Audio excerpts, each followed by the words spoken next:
You are the one on the buttons of your own plasticity, neuroplasticity. Your healing power is by you participating in your own body with your own will. What are some daily steps that people can do to reduce inflammation and stop getting sick? Let's start there.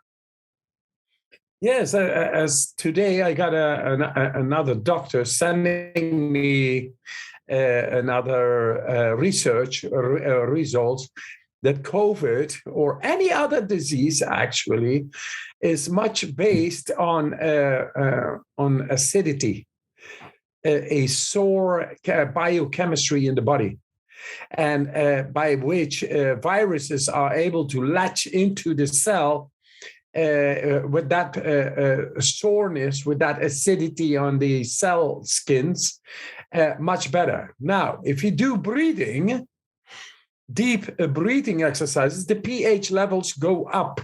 And they stay up. We showed that in the university studies, in the blood proof.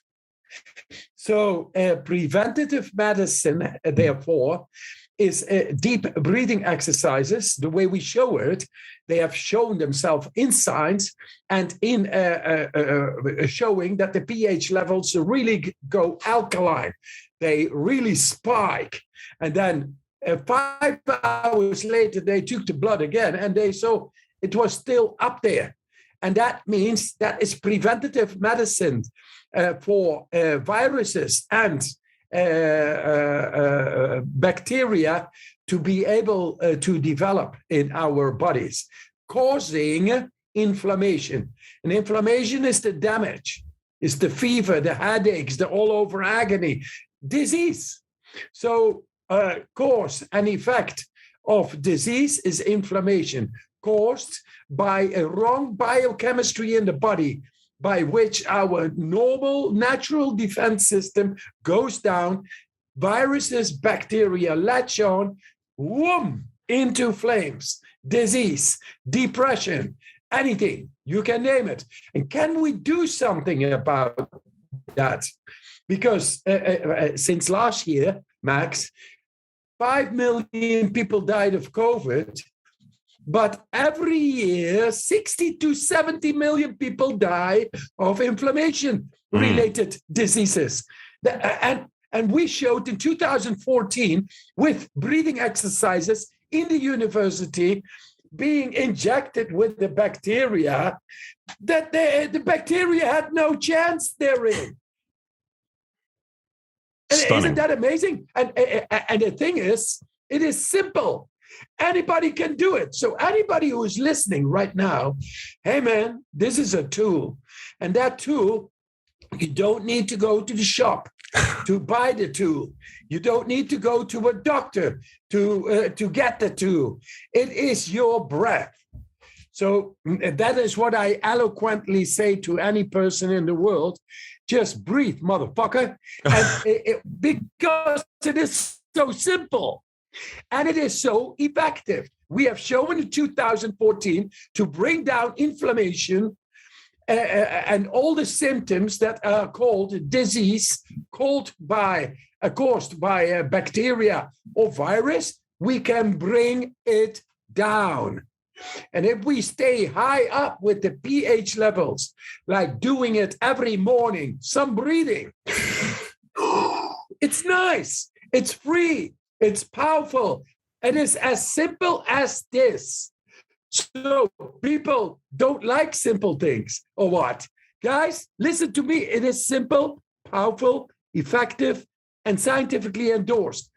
Just breathing in the morning, empty stomach, changing the biochemistry by which the viruses and bacteria who cause inflammation, cause an effect of disease, called whatever the disease is named, is not able to pass within the body.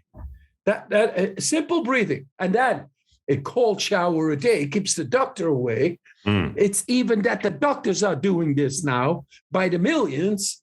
It's really up to 100 million people are doing this stuff now because it works. The shit works. And so a cold shower a day is training of millions of little muscles in the vascular system, which is 100,000 kilometers long, like 70,000 miles, we all have inside. And it is composed with millions of little muscles, hair thin. You can't even see them, but they are there. And if you take a cold shower, you train them. Like, look how strong. No, inside. The vascular muscle tone can be trained by taking a cold shower, by which the blood flow goes much better through the system because it is helped through these muscles. The contraction, opening helps the blood flow go much better through the system. And then it reaches much better the cells, the nutrition. The nutrition through oxygen, nutrition, and vitamins, they are transported through a good vascular transportation system wherein the muscle tone is optimized through cold shower. And then the heart rate goes down with 20 to 30 beats.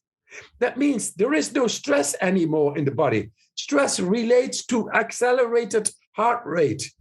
And there you get high blood pressure, arteriosclerosis, the killer number one, cardiovascular related diseases. You take cold showers, you go out in cold bodies of water in the winter, anybody, and most best for the people after 60 years that my oldest participant is 100 years old. And she told her sister, and she is 98. They're both enjoying the cold. If you go into the cold, you go back to the core. You got it, and you got to activate the power within, which is adaptation. That means then that suddenly the power within, all the systems are activated, become strong, and suddenly you don't feel the cold anymore. Figure out how strong your body is at that moment. And that's what we never do. We never train our vascular system. So it becomes weaker, the muscle tone is weaker, and the blood flow needs to be pumped through an accelerated heart rate, which will create all the cardiovascular related diseases, which is millions and millions of people every year. It's good money for those people, but health, and you cannot buy it, and you got to pay a lot to do whatever is being done in this industry right now on people. People got to rise to their autonomy, to regulate their own health, happiness, and strength, because it's there and it's simple. Just breathing, taking the cold, and believe back in yourself instead of those doctors and nurses and hospitals and pills and therapies and pharmaceutics. A couple of months ago, 3 months ago in America, they came out with the information, 500,000 people killed through oxycodone painkillers. $26 billion settlement, and goodbye. And there comes ES. They killed 5,000 people in New York, and they kill a whole countries. And who is going to take care of these people who are actually murderers with white collars? And they sell shit to us, and they promise us to make us better, and they kill 500,000 people, and they get away with money. It is a sick system. Wow. There's so much there that you've said that I would love to unpack. And I couldn't agree more. You know, bodily autonomy, I think, is so important, and it's something that we've given up. So I'm glad that we're talking about this. Yeah, great. So that's good, Max. We go to the max. We go to the max. Yeah, man. If not, if you hate the cold, you go to Mexico. There you go. Wow. Because I was just a month in Mexico. I loved it. I love the heat. Where do you find cold water in Mexico? Man, you just have a ton, a barrel, and you fill it up with water, and you get some ice, all these bags of ice, and you get it in. If I really had it, I was in Mazunte. Mazunte is a place on the Atlantic, the Pacific Ocean, I mean, and it's very hot there. You just sit and you sweat.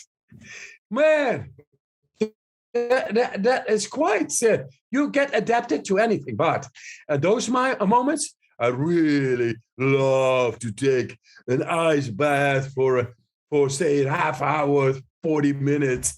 Oh, but I enjoyed it. It is beautiful. Mexico is beautiful. But then I wanted, after a month, I had enough. I wanted to go back because I got things to do here.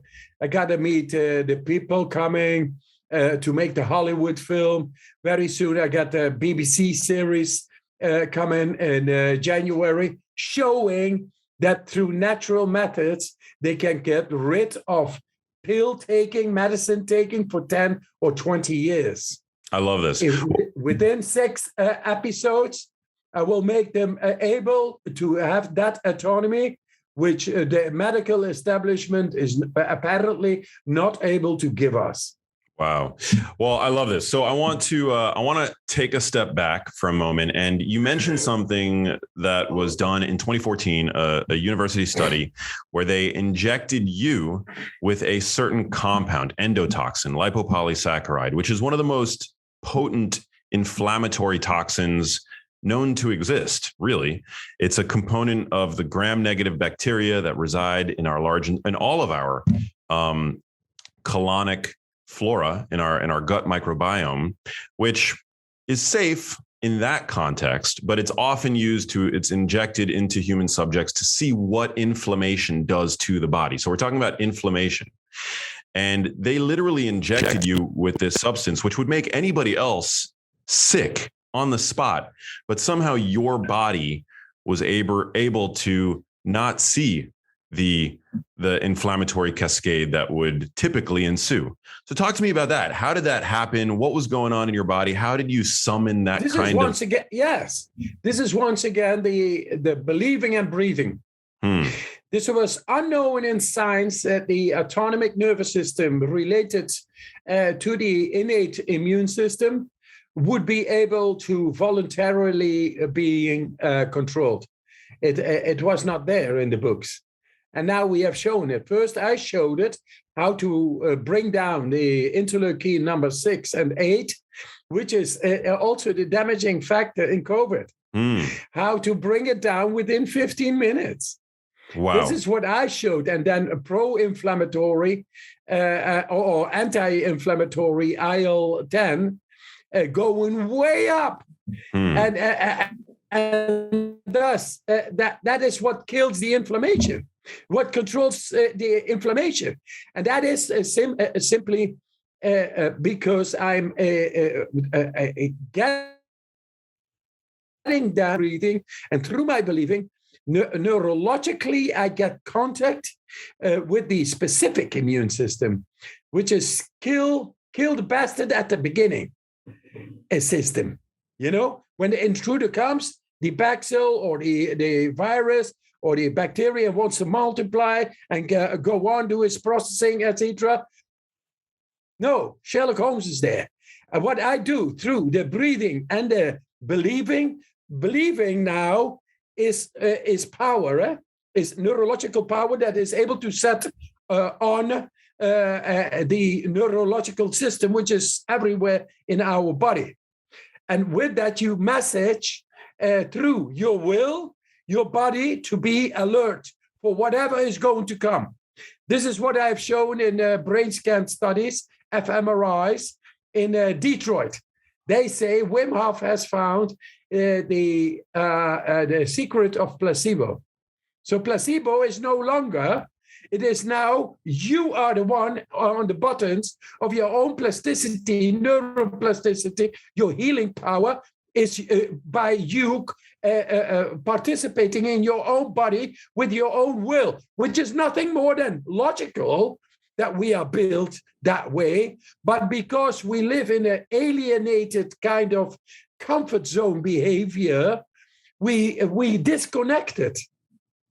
And now, through doing this breathing and believing, I showed what never had been shown in science to bring down voluntarily inflammation within 15 minutes. And then it stayed there. After an hour, after injection of E. coli bacteria, polysaccharide, that you get very sick.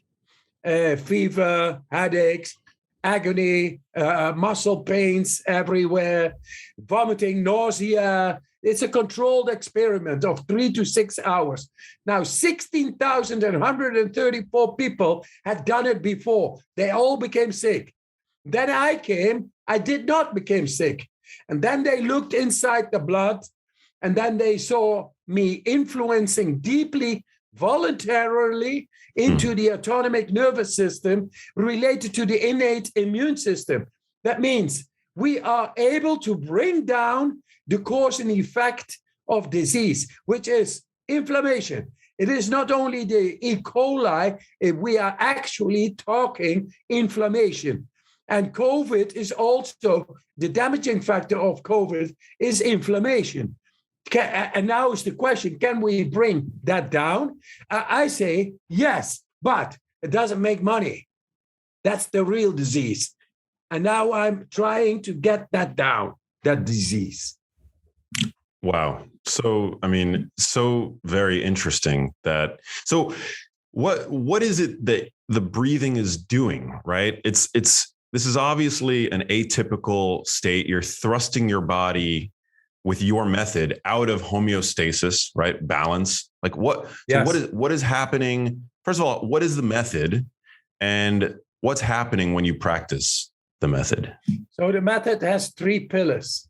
Say believing or commitment is the same thing. You commit to something. That's you invest neurologically into something. Then the direction where you go will manifest in the end because you are building up. That's physical. So believing is no longer not physical, it is physical. It is between what you want and until the manifestation. And that is only possible if there is really some substantial matter going on from the beginning that you start to believe. So that is over now. The placebo is gone. We are really here to heal ourselves from trauma or to attain to our goals, which in the end is enlightenment, which is an enlightenment of all trauma, of whatever, the earthly existence, the doubting mind, whatever it is, we have all purpose. And we are able, through our belief, which is neurologically investing, to attain to our goals. That's why we are here. And that feels good because we have a purpose. Now, that's number 1. Number 2 is the cold.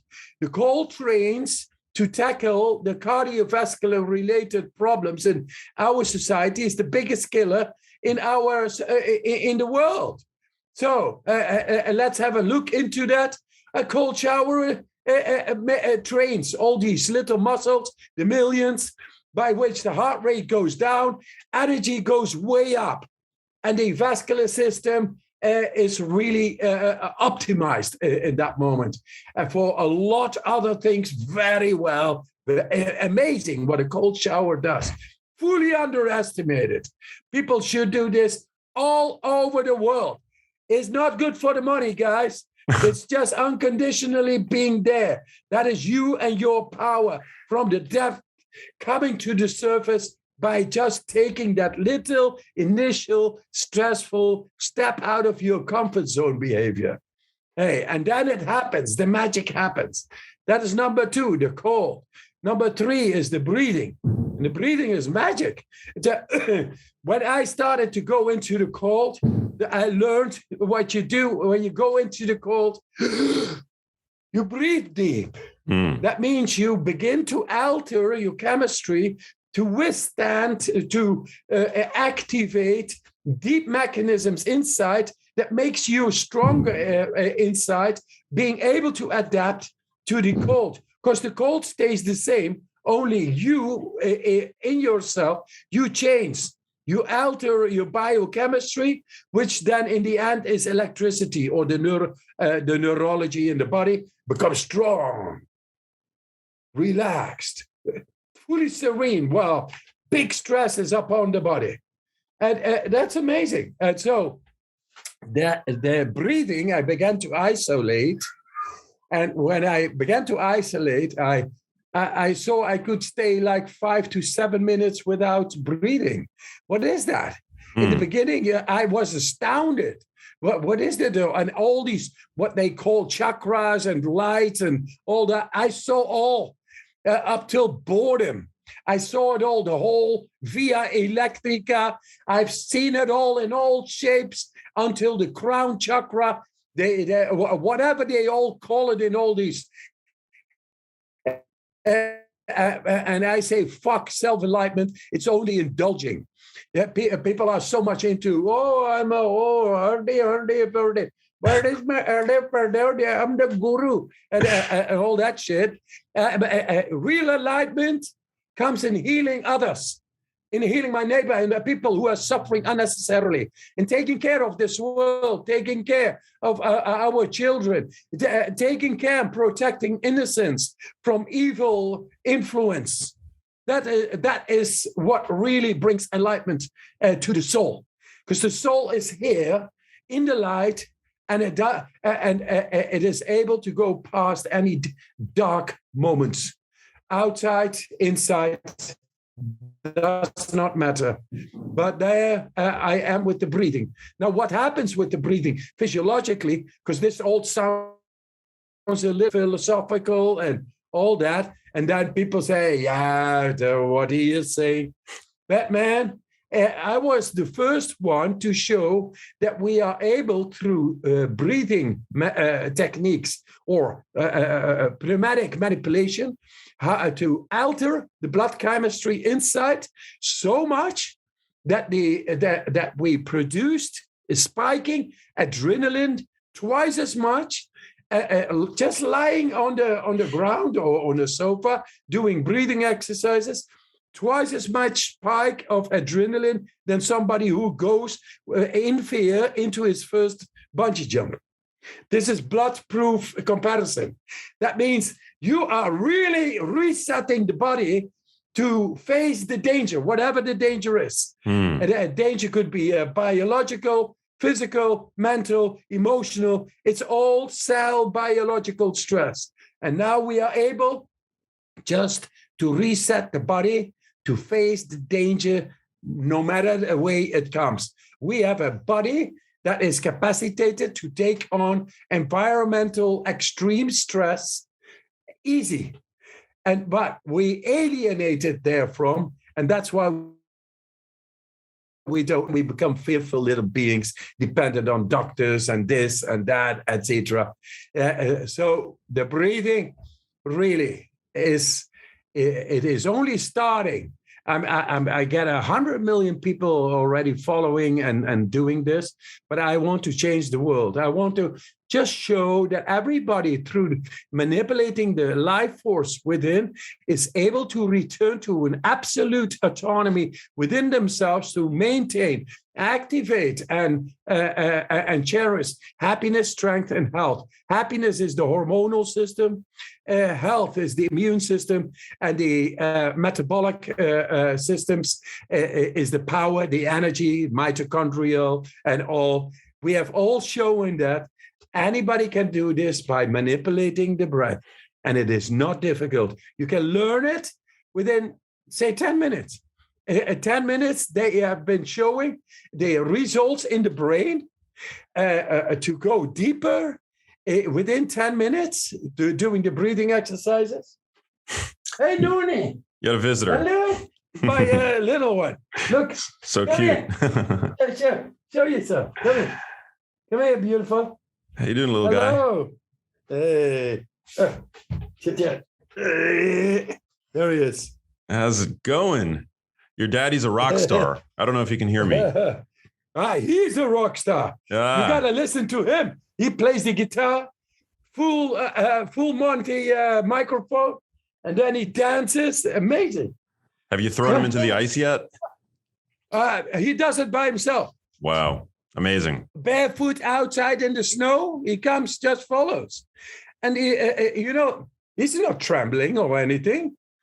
They just follow by themselves, and they know how to naturally make the immune system triggered to become stronger, memory cells and all that.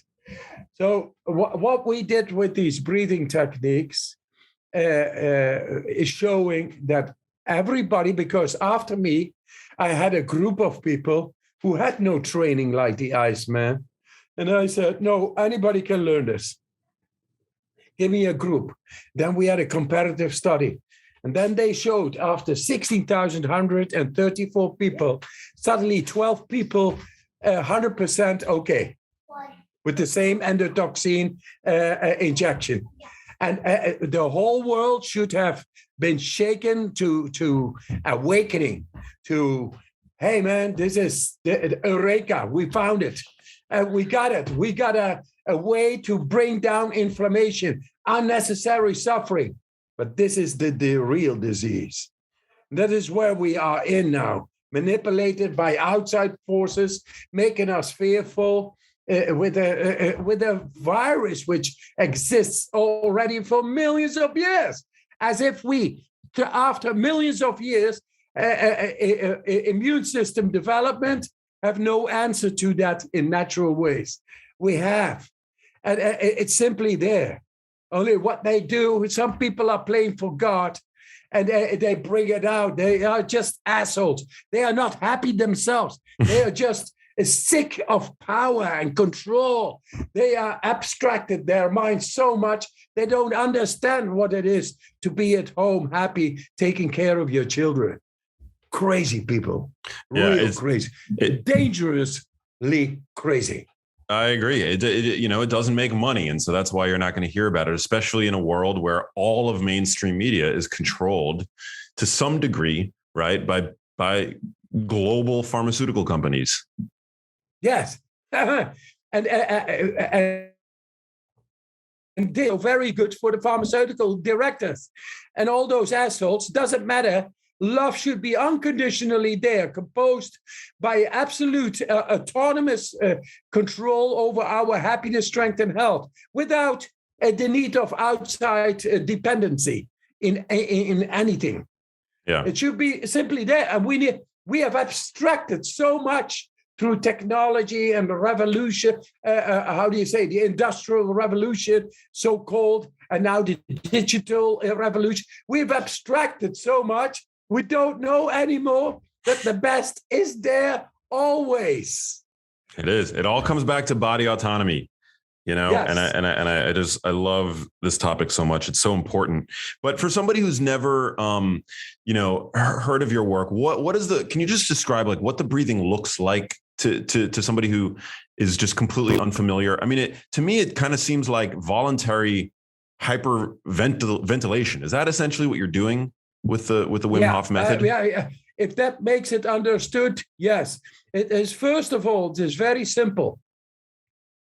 It is very simple, very accessible, very powerful, and scientifically endorsed. And it is a way to get into the deep axis control, which is able to, when there is danger, you shit in your pants, you pee in your pants. It's like you got to get rid of the superfluous fluids and whatever shit is inside to be ready.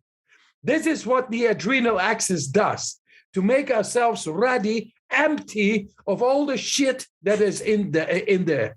And that could be shit like poo and pee, but also biochemical residue. And that's what it does through these. And we had no ways, not shown in science and not effectively shown through yogic pranayama techniques and all from a long time ago, how to deal with modern shit. And a lot of people in the world are full of shit. And now we found a way to get rid of it. And that's the breathing. So don't underestimate this saying when I say it is simple, it is effective, but it is also very powerful and scientifically endorsed. If you are able to make use of these techniques, which look like hyperventilation, but that is a negative connotation, correlation, say, hyperventilation is a condition of too shallow breathing. And that results in losing your control because your pH levels go berserk. And then at a certain moment, you get disconnection neurologically in the brain. And then you lose the control all over. Thing is, with this one, you are able to go so deep into the system that we are able to release, to go into the lymphatic system, which is the deepest, thought of, inaccessible by humans. And now it is there. And now we can bring down inflammation. And now we can process the deepest parts of our brain by doing these breathing techniques, which result in having a much greater control over our brain, which is the seat of the unlimited power of our mind. Finally, we found a way to regain what is ours.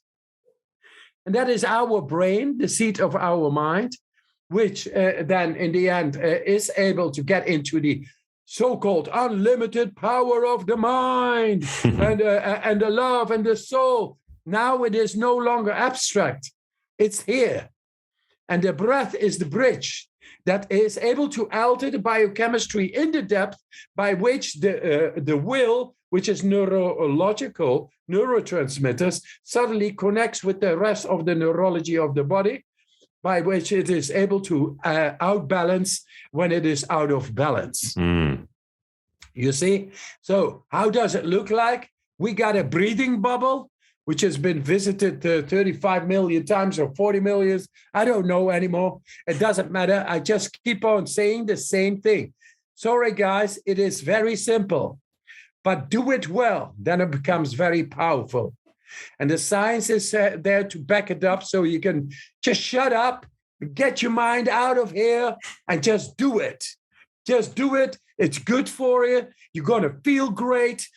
You're going to feel who you are by the laws of nature, not by the laws of our schooling and to fit in a system which it makes us depressed, sick, dependent, and all that shit. It's over. We got to stand up. Bring the people very clear techniques that enable them to enjoy their beautiful minds and bodies.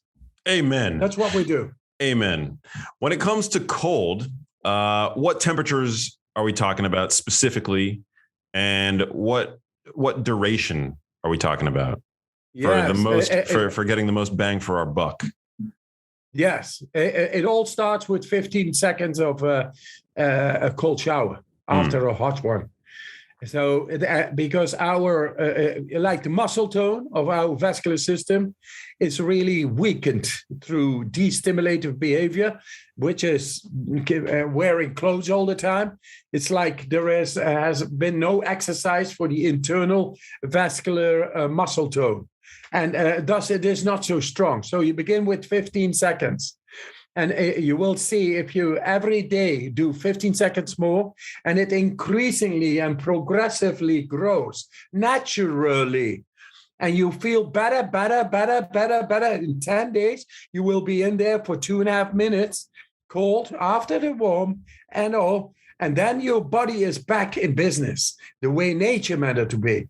And then you are suddenly able to go out there on barefoot in the snow into your lake and make a hole in the ice and sit there for a couple of minutes and feel your body is adapting, the muscle working, the contraction and opening of all the 100,000 kilometers inside is just working its way to preserve your body heat in the inner core perfectly. And then you feel great because then the body is at work. It is talking to you and you feel just great. That body awareness is amazing. I still feel it. If I don't go into the cold, say a day or two, and then go back in the cold, it's the same cold as the first time. It's always merciless. but it really, guys, it is righteous. It brings you to the best of who you are and what you are. It answers you from the depth of your own body, and it comes to your mind, and it's amazing. You can't trick the cold. We are very good in tricking ourselves and everybody else, but you can't trick your body. You cannot. Yeah, people who are doing this after their 60s to 100 years or more, they don't become sick because their body is so much stronger than the way we are left in this society. And this is what we bring, Max. We are here now, a platform to bring simple techniques. They are unbelievable, almost unbelievable, this shit. But because science is behind it, an experience of, I'm 62. When I become 63 in 20 April, I will go 63 minutes into icy water. Wow. And say, happy birthday to me, happy birthday. You know, and a good warming up technique is peeing in the final, because then the warmth, you know, make jokes, but the body is so much stronger if we just look inside the cold, how fast we adapt is by which the internal power is activated, and that it overwhelms your thinking brain. Absolutely. It's like love. Love is stronger than your thinking brain. You don't, when you are in love, you fly. You don't think. It is so much stronger. So the cold also learns you to love life. I agree. It's personally, just to add my own anecdote to the mix, it's the most powerful mind-altering activity that I know of. It's one of my favorite things to do. I have access to a cold plunge near where I live in LA.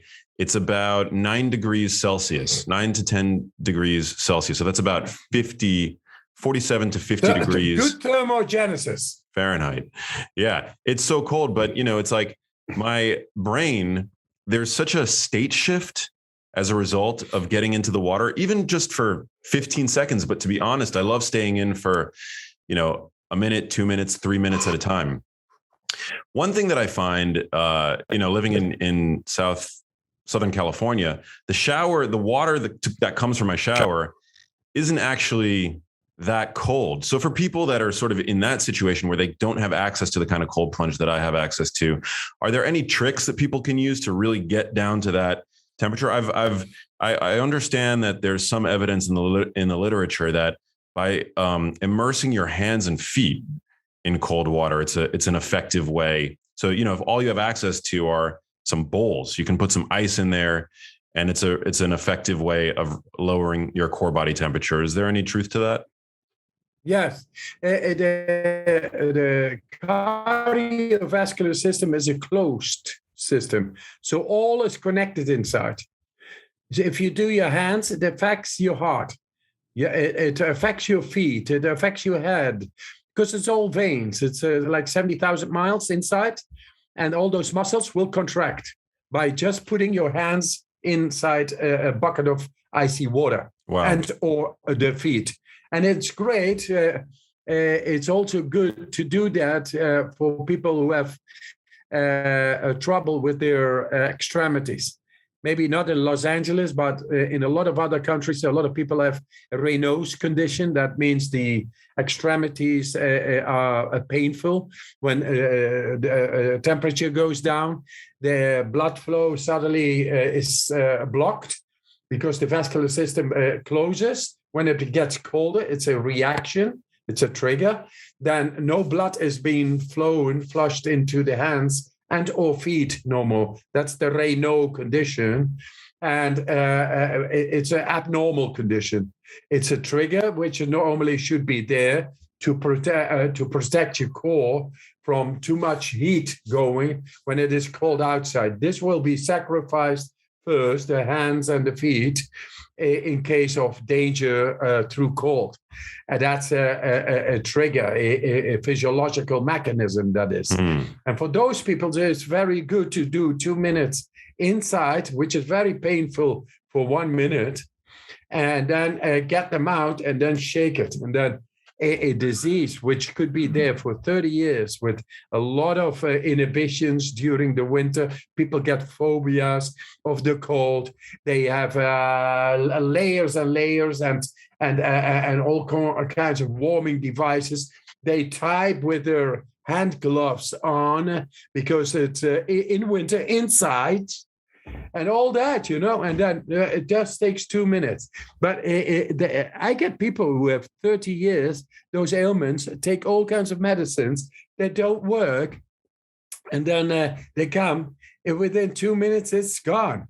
30 years of pills and medicines and the gloves and the warming devices and their heating bill.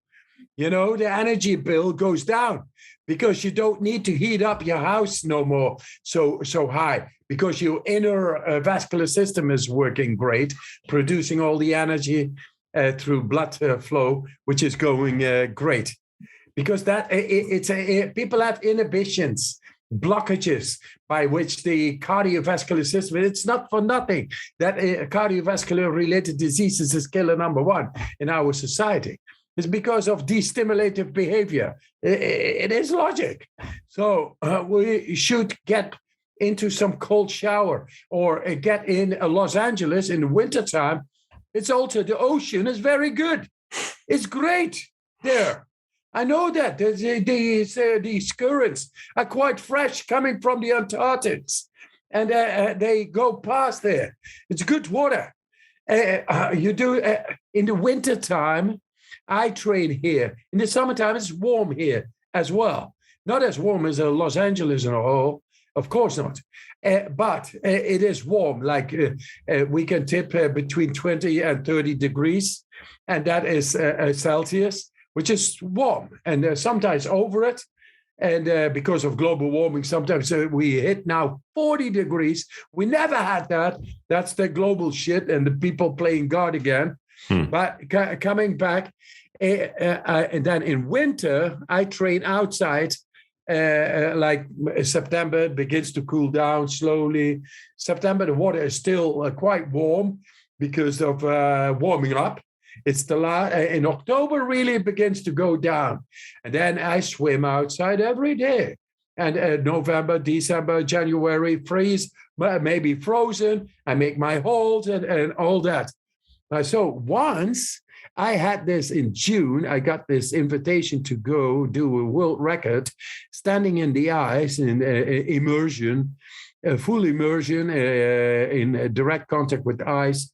I had to do 1 hour, 35, something like 35 minutes. And then you broke the Guinness World Record for that, did you not? Yeah, several times. But the thing is, at that moment, it was June. And in June, I had no money for buying ice and training and all. But I said, yes, I needed the money. So, yes, I will do it. But then, because I had no training time, it was June. It was sunny outside. There was no ice. There was no cold. And in September, I had to do the record. Then because I set my mind so strong, and it's like going into the unknown, because normally I got the whole winter, I'm training every day and all. I'm so fit, man. I make of the winter a summer. I behave like it is a summer in my shorts outside playing like people. They say, look at that crazy man. He must be run loose from a psychiatric asylum or something. He thinks it is summer.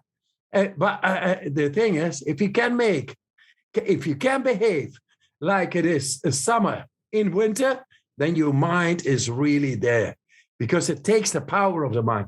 But I did not know that at that time in June. But I did. What I did was subconsciously getting ready through my mind. And when it was September, I did the best record ever. So whatever the people are thinking, oh, I have no cold showers here because it's too warm and this and that. Hey, there is no excuse. You can train your mind anytime, because in the end, That will make the difference. Your mind is the captain of your own ship. Your will is in connection with the rest of the neurology of your body.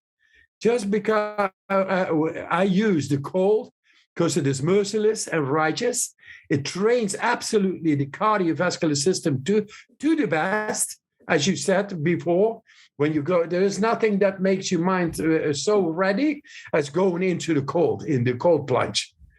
That it's all natural. It's there. People have to understand that their health, their happiness and strength, something you cannot buy, but you can obtain it. You can get into that yourself. This is not the way we are schooled, but this is the way life tells us, schools us. It says, scienze demonstrative non omnes facte sunt, sed pluris ad hoc invenientae. That is something like demonstrative science has not covered all what is there. There is much more that should be discovered and researched for. And that is us. We should research into ourselves, introspection, and learn to become the captain of our own ship. Couldn't agree more. So beautifully said. Where were you, Wim, in your life when you discovered initially the power of cold? It was in Amsterdam, where I am right now. Amsterdam is like Northern Hemisphere. It's cold, wetty winters, clouded. And was this Sunday morning when I was 17, which is 45 years ago. And I saw this thin layer on the ice in the park. And I just felt this attraction to go in. And I did it. And it was following the intuition, the instinct at that moment that brought me down from being so minding. I was a minding person, being philosophizing, debating into traditions, languages, disciplines, esoteric disciplines, and always thinking, that creates a kind of state of mind, which is like every day. And then going into the cold just broke through that conditioning, that conditioned mind. And then I knew from the inside, this is it. I was looking for this, that you can't find it by thinking, by pondering about it. You have to dive literally into the cold, dark water. And then that means into the dark mess of yourself, your dark side of yourself, and give yourself away. Don't be afraid. You are made to be light everywhere in your body, and to become that and to manifest light everywhere in our body, even into the subconscious, which we showed, by the way, in one of the best brain scans in Germany, where in science, neuroscience was believed that 16% can be at will controlled within our brain. It's 100 now. Imagine what that means. That means we have gone and we've discovered terrain where we never have been. But it's the New West. The New West. We have found the New West for humanity. We found the New West. So when it comes to mental health, I mean, what role does cold play for you? Yeah, you say it, Coldplay. You know the music? Yeah, I like that. Good band. Yeah, I just 10 days ago I had a French guy who's piano, Riopi, Philippe, and he played together with Coldplay. Oh, wow. And then Coldplay guys gave him a piano. That's a nice gift. Yeah, and he is playing on it. It's about cold, but the cold really is a pill without side effects. It's like the dopamine and the noradrenaline, which is lacking in depression, crucial. They are essential. These are essentially lacking in that moment of depression. Depression is just a lack of pressure caused by imbalance of dopamine and noradrenaline, mostly. You go into the cold, you spike into icy water, you spike the dopamine with 250%, Wow. and noradrenaline with 540%. That means that is like a pill without side effects. This should be getting implemented into mental health care all over the world. We need to, the signals of depression, of inflammation, are actually signals, almost like SICK nils, signals. They say, hey, I'm sick. You got to go back in here. It's in here. It's not out there. It's in here. Here, come here. I'll make you. Don't you notice me? Why do you ignore me? Why do you go to somebody who is killing the messenger? Man, no, I want this to happen structurally. The cold does it, and the breathing does it. And your mind, set your mind, don't be outside, be inside. And this is what we have shown, that neurological power of our will now is able to connect with the deeper systems and control and demand and outbalance or do anything that is necessary. It's all there. And so we, Max, we are the future. We bring this through the platforms like this. We bring the right nutrition, which is good breathing, brings in like mitochondrial processing. It brings energy, ATP, molecules. But good deep breathing does the same. It's not only that we then bring the right oxygen amount and a lot more kinds of gases and molecules out there, like aerosols, but positive ones, inside our bodies, nutrient our cells, by which they become strong, and into the depth by which they are able to function the way nature meant it to be. Because deep breathing does it. It brings a deep gas exchange into the right biochemistry to the cells in our tones, and nothing is left behind. Everything will saturate to the right amount, and then the body is going to work completely different.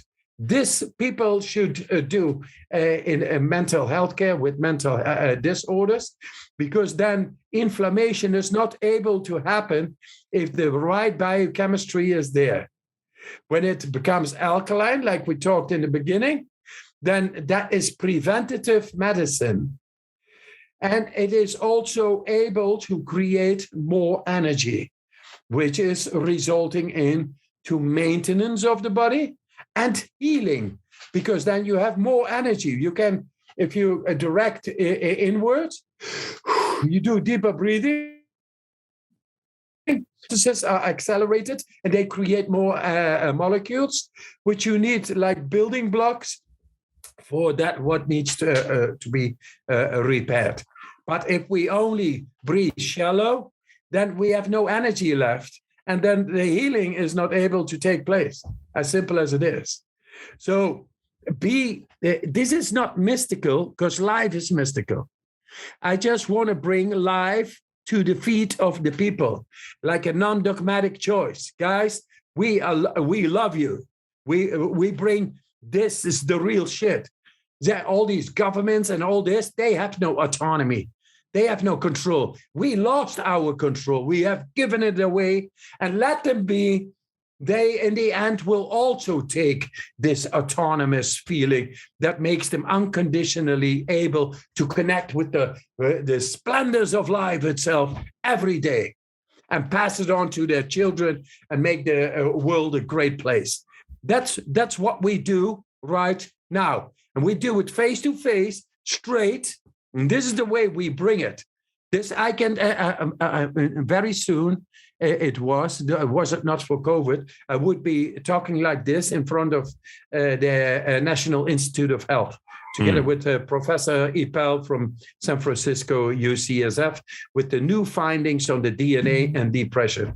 We have to change the system. We have to change the healthcare to make people understand that they have absolutely the innate capacity to find autonomy over depression and inflammation, the cause and effect of disease. Let's bring some happiness, power to our families and everybody around us. That's love. That's what we do. And there we are we go to the max. We go straight. And you're a good man.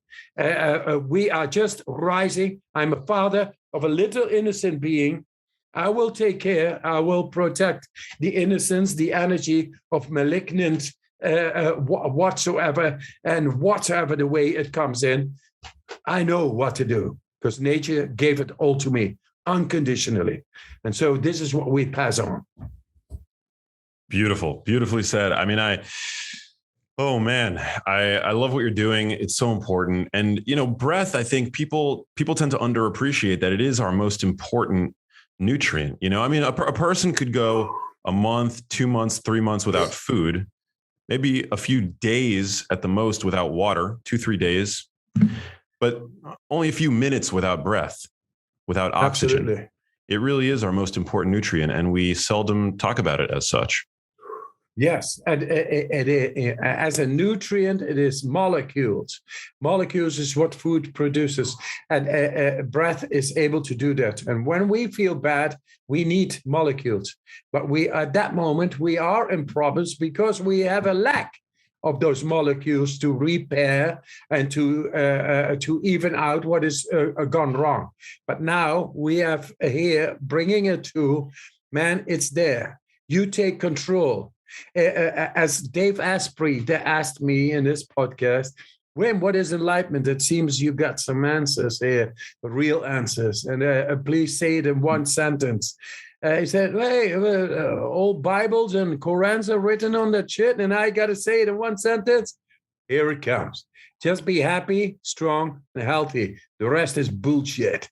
So let's not be in the bullshit no more, because this is what they want us to take, their bullshit. We are built to be happy, strong, and healthy every day. And if you don't find the connection directly through the breathing is a cleaning tool, a cleansing tool.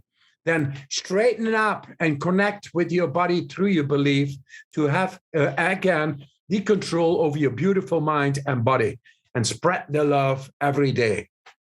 Hey guys, if you enjoyed that conversation, you're gonna love this one. I feel like I should eat, but when you're fasting, you're like, it's more of like a psychological need and a habit. Yeah. And so that's where I think a lot of people have food addictions, or they're overweight, or they're addicted to food, or whatever. Their coping mechanism is the process of eating. I'd love to start with autoimmunity. Sure. But what can you define that for us? Like what is autoimmunity? What are some of the conditions that are associated with autoimmunity, just for people who are unfamiliar with the term? Yeah, I mean, Jeff, we just want to make it very simple, you know, for kitchen table conversations. Autoimmunity is when your immune system misdirects the immune response when it should be, say, reacting to a pathogen to your own self tissues. And so our immune system is making immunologic targets to, say, our thyroid. And it gets more complex in terms of which targets those are and so forth. But it's a misfire. And so our body knows, or it should know, to not damage the thyroid or not damage the myelin sheath in multiple sclerosis or various tissues of the body. So it's a misdirected immune response. And this occurs due to, there's a lot of etiologies, gut microbiome imbalances, lack of being breastfed early on, whether or not you were birthed naturally or via C-section, which, I came to be very interested in autoimmunity because my daughter was born via C-section. So we did, a lot of things from a microbiome standpoint, and raw goat milk and vitamin D, breastfeeding, of course, to ensure that hopefully we can create a stable ecosystem for her microbiome to then educate her immune system so that later in life she doesn't develop asthma, allergies, atopy, right? Because that early microbiome really helps to educate the immune system, and that education can influence the predisposition of autoimmunity. Did you guys do like the swabbing, like of the vaginal flora? I know that they're starting to do that now in some places, which is good. So that research I think came out in like 2015, 2016. My daughter was born in 2012. Interesting. But I mean, I wish we would have done that for sure. And thankfully, the breastfeeding and then the raw goat milk, we eat a whole real food diet. She's never had antibiotics, so she doesn't have any issues. Thankfully, she's 9. But I mean, really, as a new parent and people listening, if they're pregnant or have family members that are pregnant, like you have to be adamant. For example, the placenta and the umbilical cord, they want to snip that right away. And we've now known for like 15 years that if you wait at least, say, 45 seconds on a minimum, up to like a minute or two before you cut that, you can increase the level of iron and ferritin in your baby. And Wow. but I remember like the nurse or whoever just went in right away, and I had to like jump in her way, like, whoa, hold up, what are we doing? Like, and yet that research has been known for a long time. So Wow. anyway, kind of the lesson that I've learned is you really, like we're talking about with research, you need to advocate for your health, because sometimes these practitioners, they don't know some of the data. But I think, with all that being said, when it comes to autoimmunity, an under-recognized but very important aspect of autoimmunity is how our metabolic system, like our blood sugar handling capacity, our body fat percentage, and hormones that are classically characterized that govern or regulate appetite, sensing, insulin responses, all that, they influence the state of the immune system. So your immune system has all these different cells that can regulate the expression of cytokines and interleukins and T helper cells and all of that. And there's a critical cell type called the T regulatory cell. And for lack of a better analogy, it's sort of like a policeman or a regulator within your immune system. So if there is sort of autoimmune processes occurring, the Treg cell, if you have high levels of that, and we'll talk about what does or doesn't increase levels of Treg cells, that can help to decrease the propensity of facilitating or developing autoimmunity. And in a lot of people, they're overweight, they're insulin resistant, they're eating hyperpalatable, ultra processed junk food. That exacerbates the release of this hormone called leptin. And it turns out that a lot of people have heard about leptin when it comes to overeating and overfeeding. We can define that in a moment. But leptin downregulates these very important protective cells in your immune system called the Treg cells. And that can foster the development of autoimmunity. And so that's probably why, and this is not new research, it's been known since the 90s, why people that are more overweight, why people that are pre-diabetic or diabetic have a higher tendency to develop MS, asthma, allergies, Hashimoto's, and all these different autoimmune conditions, because of the fact that there's all this crossover between these classically considered metabolic hormones and the immune system. And it turns out that leptin, one of the mechanisms through which this happens, and there's probably multiple mechanisms, but a big one is elevated levels of leptin. So to me, I think it's fascinating, because then when we think about, well, okay, say you have Hashimoto's, or say you have MS, or these biomarkers, your RA factors are high, right? What do you do? We don't really think about, well, exercise or fasting. We think about, you need more curcumin. Well, you need, plant-based diet. Like you need vitamin D, but all helpful, like in certain contexts. But we also need to consider, say, intermittent fasting or time-restricted feeding or exercise, because those influence the metabolic side. And so it's hard to disentangle. If we think about classically used a condition that's characterized as an immune dysregulated condition, cancer or autoimmunity, if you give those individuals a drug that's frequently given to diabetics like metformin, those conditions and their levels of inflammatory biomarkers decrease. The inverse is also true. If you give a diabetic a TNF alpha blocker, which is a drug used for, say, ulcerative colitis or Crohn's disease, their diabetes improves. So there's not really a point of, it's hard to disentangle our so-called metabolism or the energy sort of regulatory system of the body from our immune system. They're really two sides of the same coin. And I know it gets complex because this field is characterized as immunometabolism, sort of the synthesis of these two marrying, or the conjoining of these two disparate conditions or fields. But it really lends itself to lifestyle medicine and therapy. When we think about, okay, well, how can we approach our asthma? What's the pill for asthma? It's like, well, it's multifactorial, right? What do I do for allergies? Well, you have to consider blood sugar regulate, eating, having all these, blood glycemic variability is not going to help your allergies or your asthma or your psoriasis or your gut, right? So I think it helps us to blend these things together too. And if we think about people that have blood sugar issues, then we can also say, well, yeah, your curcumin or gut health can help support that blood sugar issue that you have, the prediabetes that you have, because of this, this immunometabolic model. And I think it's really timely. It's been known for a long time, but it gets complex. And so people don't think, if they have autoimmunity, to measure their leptin, or they don't think they need to measure their blood glucose or their hemoglobin A1C. So like, well, I don't have diabetes, so why would I even consider? But they're the same thing, right? There's underlying or shared mechanisms. And to me, I think it's awesome, because if someone is struggling to resolve their, I know psoriasis or rosacea can be challenging. People get flares. It affects their social life. have joint pain, like all that can be debilitating. And it's like, once they've done all the diet stuff, the elimination diet, they're taking all the supplements, like, well, what else can I do? Time to focus on improving blood sugar health and mitochondrial health and all that. Absolutely. I want to take a step back and talk about leptin. So leptin is secreted primarily by the fat tissue, correct? And so what are the conditions? What are the dietary, what's the dietary pattern, the lifestyle conditions that would lead a person to having chronically elevated levels of leptin? Yeah, this is a phenomenal question here, and we should have talked about this earlier. So leptin released from your adipocytes, your fat tissue.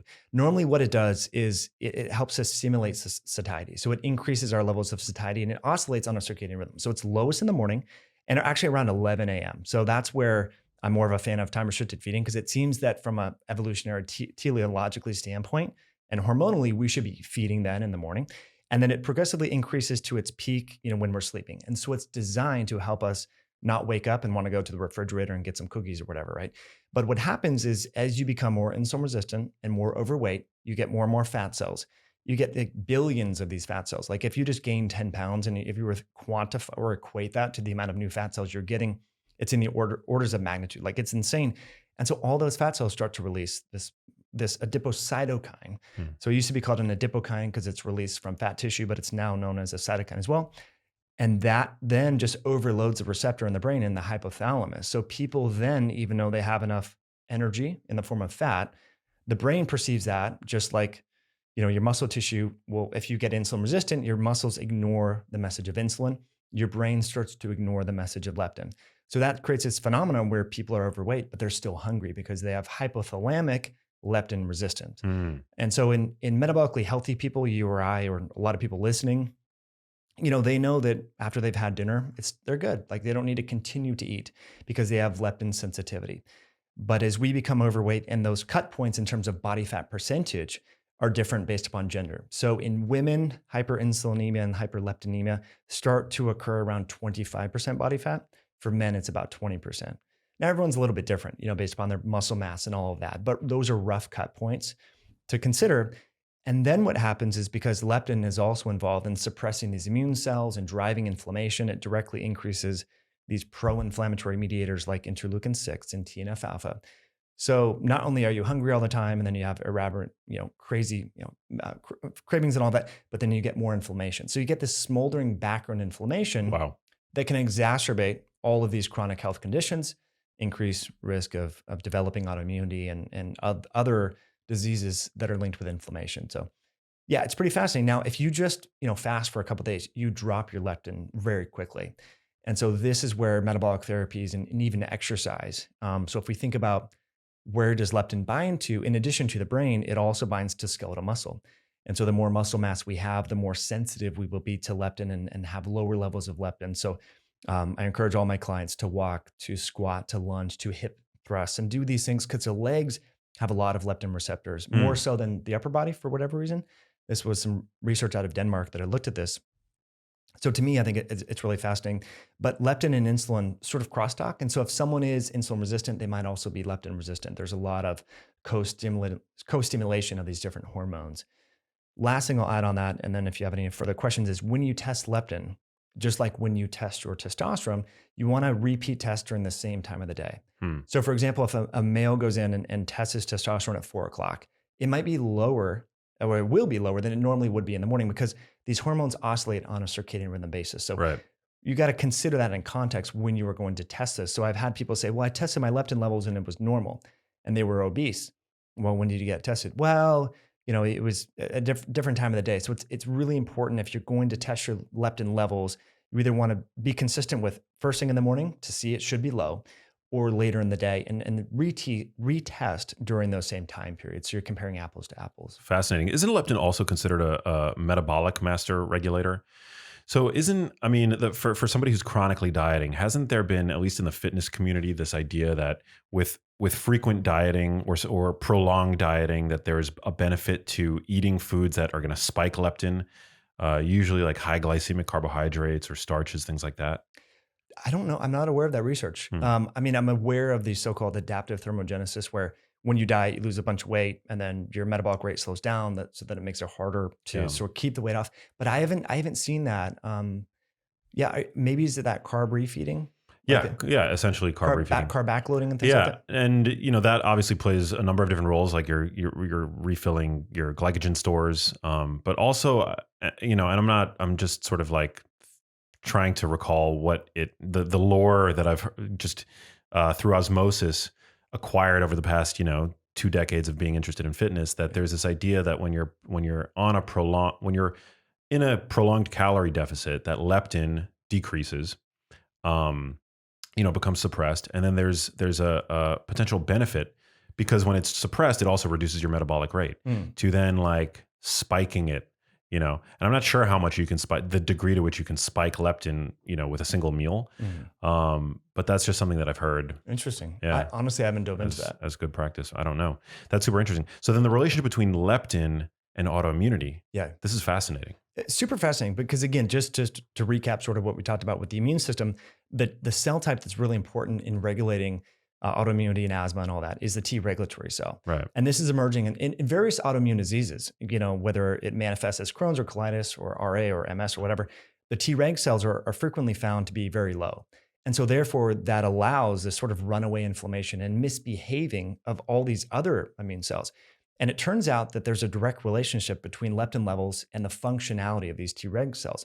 Higher leptin and in the states of hyperleptinemia that we've been talking about in maybe morbidly obese or even overweight individuals, that tends to inhibit the functionality of these important cells. Wow. So that is the relationship between this so-called immunometabolism, where you might develop overweightness, obesity, insulin resistance just by not exercising, not prioritizing food, and then you develop this autoimmune condition, and the mechanism there could be driven, and the research hints at this, by leptin.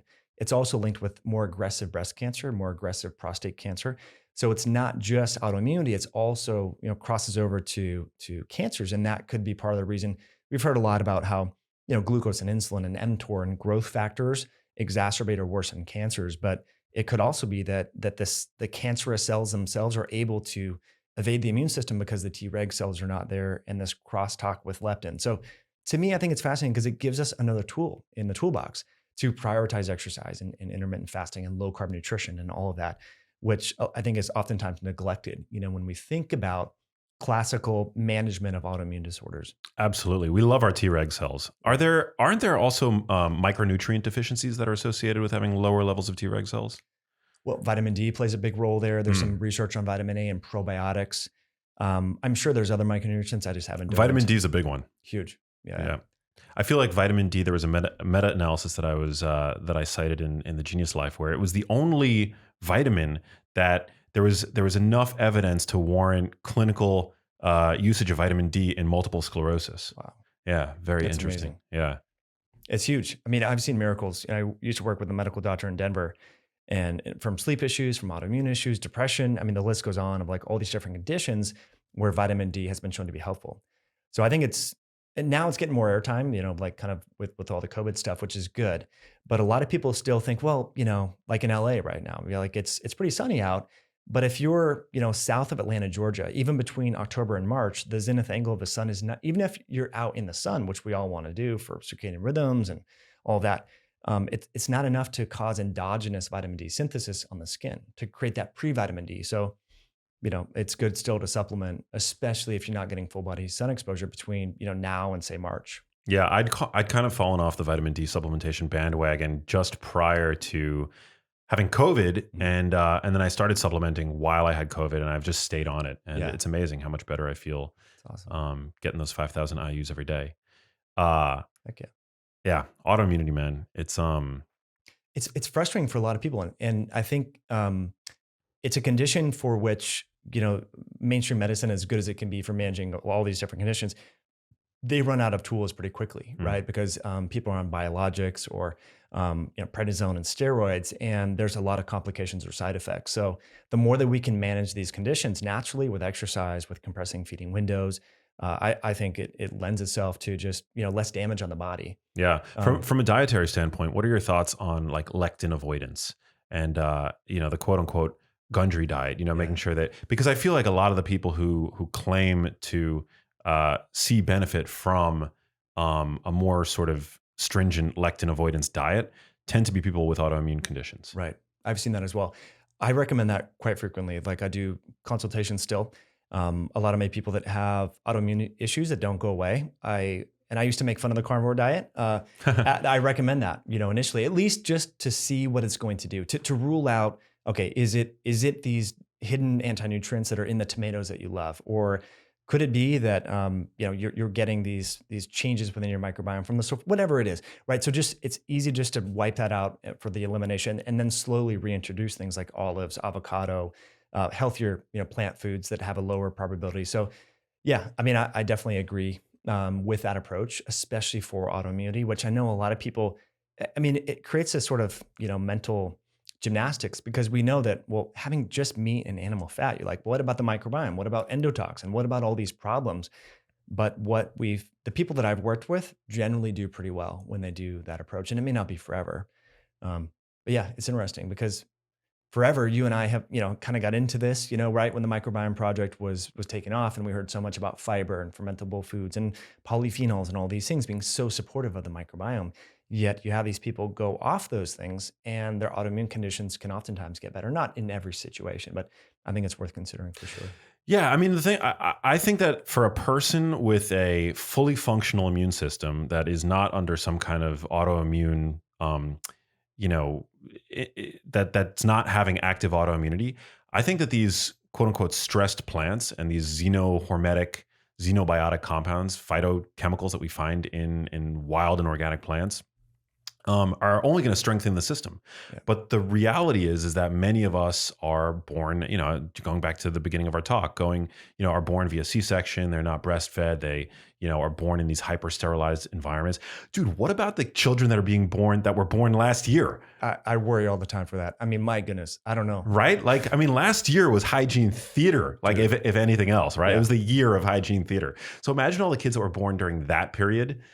And just like, in the time of hand sanitizer, like their parents are just putting hand sanitizer everywhere, masks everywhere.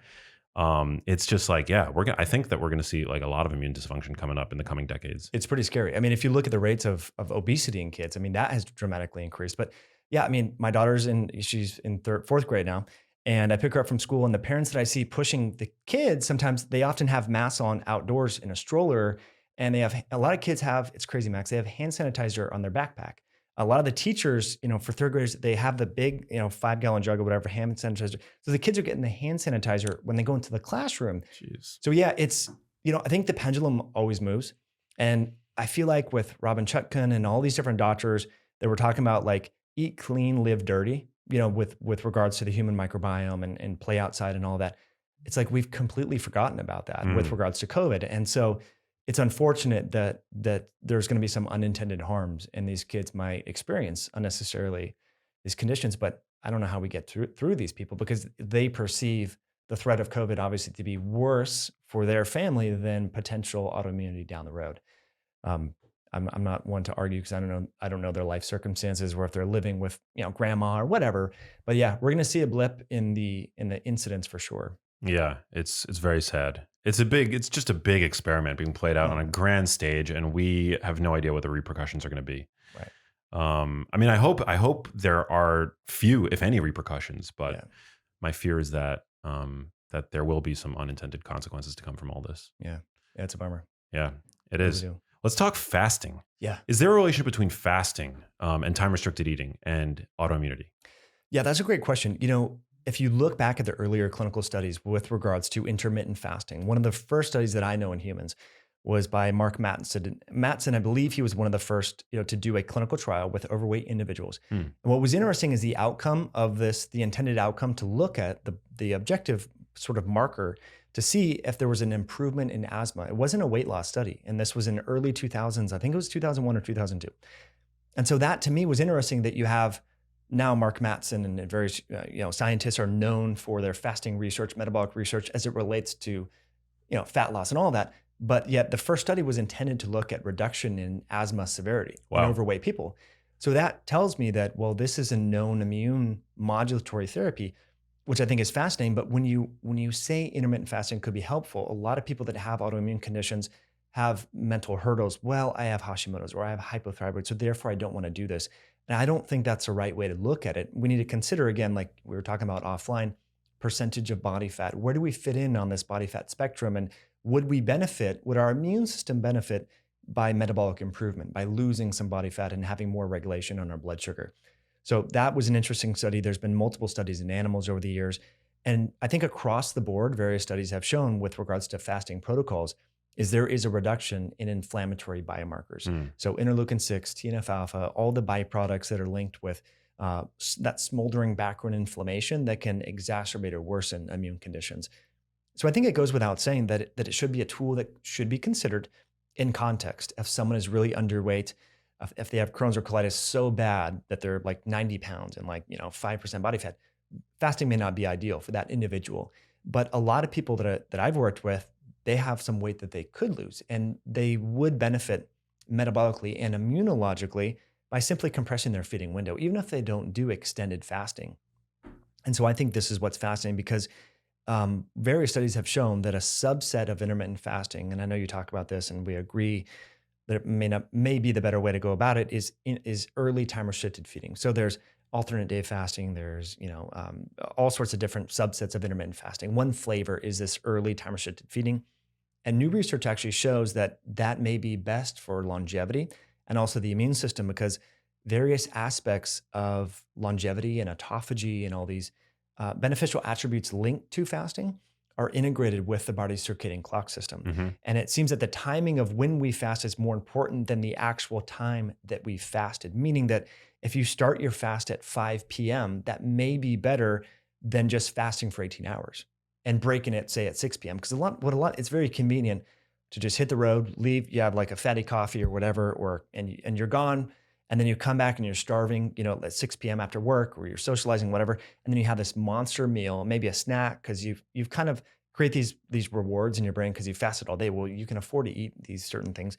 And then you're going to bed on a full stomach. And from a circadian clock standpoint, your gastrointestinal tract isn't really optimized to break down and assimilate the food that you ate at 9 or 10 p.m. at night. It's really, if you look at the expression of the circadian clock genes in the gut, in the liver, in the small intestine, they are most primed and active during the middle part of the day when the sun is out. And so this is where, if we think about, and of course my biases are showing here because I'm a fan, but the research actually hints that this may be the best way to go about it. Early time restricted feeding helps to account for the natural circadian optimization when it comes to a digestive standpoint, post-meal processing standpoint of eating when the sun's out and fasting, starting your fast when the sun goes down. And so a study in 2019, I think, really illustrated this quite well. They stratified people in two different arms of the study. They were eating 3 meals a day. One arm, the control arm, it was like 8, 12, and 8 p.m., right? So just they were isocalorically matched and all that based on their body weight. The other group, this was the intervention arm, ate at 8. It was 8, 11, they had a snack, and then at 2. So same calories, but they just compressed it to earlier in the day. And what they found is that looking at different markers of autophagy and mTOR and all these sirtuins and all these genes and targets that David Sinclair and Peter Attia and all these people are talking about as markers that we should be looking at in terms of optimizing longevity and slowing down inflammation and all that, they were beneficially increased in the early time restricted feeding group, not in the group that just ate ad lib during those times. Now, they were eating identical, the calories were matched based upon their body weight and so forth. So it wasn't like one group was in a calorie deficit. They were just fasting, for a longer period of time and eating earlier. So to me, I think that's fascinating. And there was many other studies that have come out about this. And it seems that women benefit a little bit more favorably to this. There was one study in women where they had two different arms of the study. One arm finished dinner, I think at 6 p.m. and then went to bed. And then they had another arm eat the same amount of calories, but they split it over 2 meals. And one was a snack, one was a dinner. Again, both arms were matched in terms of calories, but they had the dinner at like 6 or whatever. Then they had a snack at 8, then went to bed. And I think it was a 6 or 8 week study. What they found is that the group that had the snack before bed didn't lose as much weight. They actually gained weight compared to the other individuals. Wow. So just like where you distribute your energy, the time of day that you eat it in relation to bedtime seems to make an important sort of impact on our physiology. And it turns out because all these processes like autophagy, mTOR, AMPK, these intracellular switches that impact metabolism, mitochondrial biogenesis, all of that, they too oscillate on a circadian rhythm basis. So if you're fasting during the middle part of the day, that may not be when autophagy from a circadian rhythm standpoint is being initiated by your genes to being turned on. So, the take home message here, you don't have to like wake up and change everything that you're doing and have breakfast right at 8 a.m. because that's what the study did. Just wait till you get naturally hungry around 10 or 11 and just try to have an earlier dinner. Or if you're going to skip dinner or breakfast, skip dinner instead of breakfast and try to have like a brunch and maybe a late lunch and have 2 meals a day.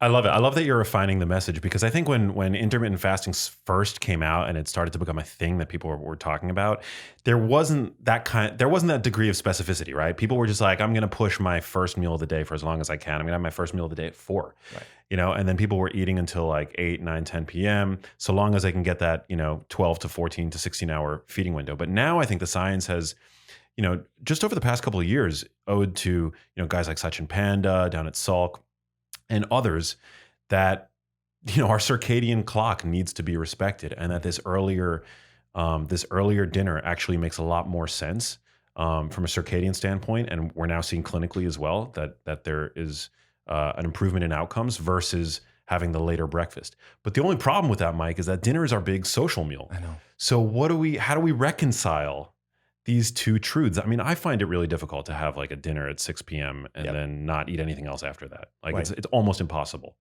It is really hard. So there's ways around that. There's ways to mitigate that. So you can go for a walk after you eat. So walking in the post-meal window. Have you ever worn a continuous glucose monitor and seen the before and after changes? For 2 weeks I've worn one. It's amazing. So I did this little experiment. I went to this restaurant in Seattle. It was a vegan restaurant. I was just this was back in the day when I was really into keto, right? I was just like, okay, give me your most popular items on the menu. And it was all, carby, plant-based, whatever. And my glucose shot up to like 160, which for me was really high. I went for a walk, it cut it in half. It was like 80 right after. So it was just a 20-minute walk. So there are things that we can do to accelerate the fasting window process by walking, by doing exercise, by moving. And I think there's trade-offs that we need to make, right? So for example, I think it's much more valuable to go out and socialize with people, because social connection is a cog in the health wheel. And so we need to sort of make these, risk benefit ratios, right? Which we do all the time. We make these decisions like, you went out and partied and stuff like that you wanted to socialize with people. Like, we do this. So I think this is important for people to do is not be so dogmatic about it. Strive to eat earlier when possible. But if your social life doesn't allow that, and if you go to Latin America, forget early time restricted feeding, because dinner doesn't start until 10, right? So exactly. Now they are so social. They're kissing each other. They're hugging. They're having the best time. Like we went to Santiago, Chile right before COVID kind of took off, and we didn't even start eating until like 10:30, 11. We're out to 2 every night, but we were we were with great people, had an amazing time. So, I think there's wiggle room here. But if you're in a full-blown psoriasis or rosacea breakout, or you have ulcerative colitis and you're having a flare, okay, maybe not party till 2 a.m, right? Just try to be a little bit more strict on your feeding window. So that's just what I would suggest. Yeah, I love that you're not dogmatic about it, because you can't be, because people live real lives. Yeah. What about for people? Because I know that you're very interested in fitness as well. How do we also reconcile then? A lot of the advice coming out of the fitness world, we've got to hit a certain protein goal for the day if we're exercising regularly. And the research seems to suggest that, we're better off spreading out our protein intake, the 0.7 grams per pound of lean body mass, or our goal weight every day, throughout the day, as opposed to eating all of that protein at one time. Many people who are really trying to optimize for muscle growth, for example, anabolism, hypertrophy, will generally want to eat protein right before they go to bed, for example. Yeah. Would you say that that's not necessarily a good idea from the standpoint of longevity or autoimmunity? That's a great question. I think we also need to consider age, in all this sort of stuff. So that the 22-year-old who's single, dating, feels that they need to look jacked and all that, having a whey protein shake before bed, probably going to help. It probably will help them recover and so forth. And the risk of cancer in 22, 20, whatever, is low. Now, you're 59 years old, and you're doing this all the time. I think it's not going to cause cancer necessarily, or be a huge risk factor if you're living a healthy lifestyle for autoimmunity. But we need to consider all these little, so it needs to be personalized based upon the person's age, their risk factor, And I think and their activity levels, like whether or not they're going to the gym and lifting really heavy weights and putting their bodies through the ringer. Totally, right? I mean, that was my qualm, when the whole carnivore diet came on, is I would see these overweight people who were not lifting and they were having like 2 pounds of steak, like twice a day. It's like, okay, so where is all that protein going? Like you don't deserve, with all due respect, don't deserve to eat that, in the sense that that can be back converted to glucose. Right? I love that. People say that you should earn your carbs, which I totally believe to be true, but you should also, and I've never actually heard that same sentiment said about protein, but I think you're totally right. You should have to earn your protein as well. Exactly. Yeah. I mean, it's not a free ride. I mean, yes, protein is more thermogenic than, say, carbohydrates or fats or whatever, but it can be back converted to glucose. And yeah, so I do think we need to put things in context. But I'm a huge fan. The cool thing about exercise is it gives you so much more buffer room. It allows you to make mistakes in your diet, or make mistakes potentially in your feeding windows, and get away with it and not sort of have the deleterious consequences. Whereas if you're not exercising and you have that cookie, or you go out and drink 2 glasses of wine, you're like, dude, my pants are tight. Like, what is going on? But if you're exercising, you have that flexibility to be a human and live a social life and not sort of suffer unnecessarily from that. So exercise is so important. I mean, it really does. It's like it provides a buffer so that you can eat whatever you want. Yeah. I mean, not whatever you want, but putting more muscle on your body, crucially important. Glucose disposal. It's huge. I mean, you only have so many places in your body that you can store sugar. Right. Right. And then the leptin we talked about. So that's key. Yeah. And then along those lines, one of the things that people are really excited about when it comes to various health conditions in the brain and cancer is increasing the process of autophagy. And so when people hear autophagy, they're like, oh yeah, I need to do a 3-day fast. Well, it depends on how fit you are in terms of how much you need to fast to get the same increase in autophagy. So there was one study, it was published a few years ago, that stratified people, overweight people that are sedentary, lean but physically active people. And after the end of a 72-hour fast, they looked at the initiation proteins that trigger the onset of autophagy, and they were dramatically increased earlier in the people that were physically active and lean. Interesting. So if we think about, okay, well, who needs to fast and for how long? The other question, like we've been talking about how to personalize this, is what about your fitness? Like how often are you training? Because exercise actually, all the benefits, like if you and I go do CrossFit and our muscles are burning afterwards, the way that our muscles, help to adapt to that fitness session and then therefore get stronger for the next session, which is the goals that we're trying to achieve, that is autophagy mediated, right? So that process is literally mediated by autophagy, by breaking down those proteins, repairing them so that we can synthesize new proteins. So everyone gets so excited about fasting for autophagy. And I've been guilty of promoting fasting as a modality or a tool. But exercise, I think, is a much better intervention for dropping blood sugar, like I was just telling you, after a meal. If you go for a walk, if you ate too late, you drank too much, you ate something you didn't want to, don't make it a habit out of this, right? But, in terms of like this vicious cycle of doing this, but if you go for a vigorous, like 15, 20-minute walk, your glucose will drop like a rock. And actually it helps to accelerate the process of fasting.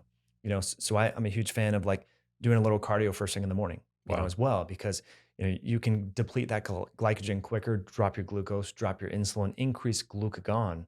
And that process helps to literally cause fat to be unleashed from your fat cells and all that. So it's a great way to help to burn fat, right? And stimulate these beneficial processes. It's amazing. And just to make it like really sort of clear for people, the autophagy is not, it's not an abstract concept. Like Walter Longo's research on fasting and, essentially what it does for the immune system.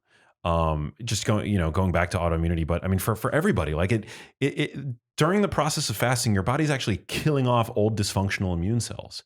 I mean, these are the immune cells that are just lingering around, like it's like an app that's malfunctioning, and that malfunctioning could potentially include attacking host tissue, i.e. your tissue, listener.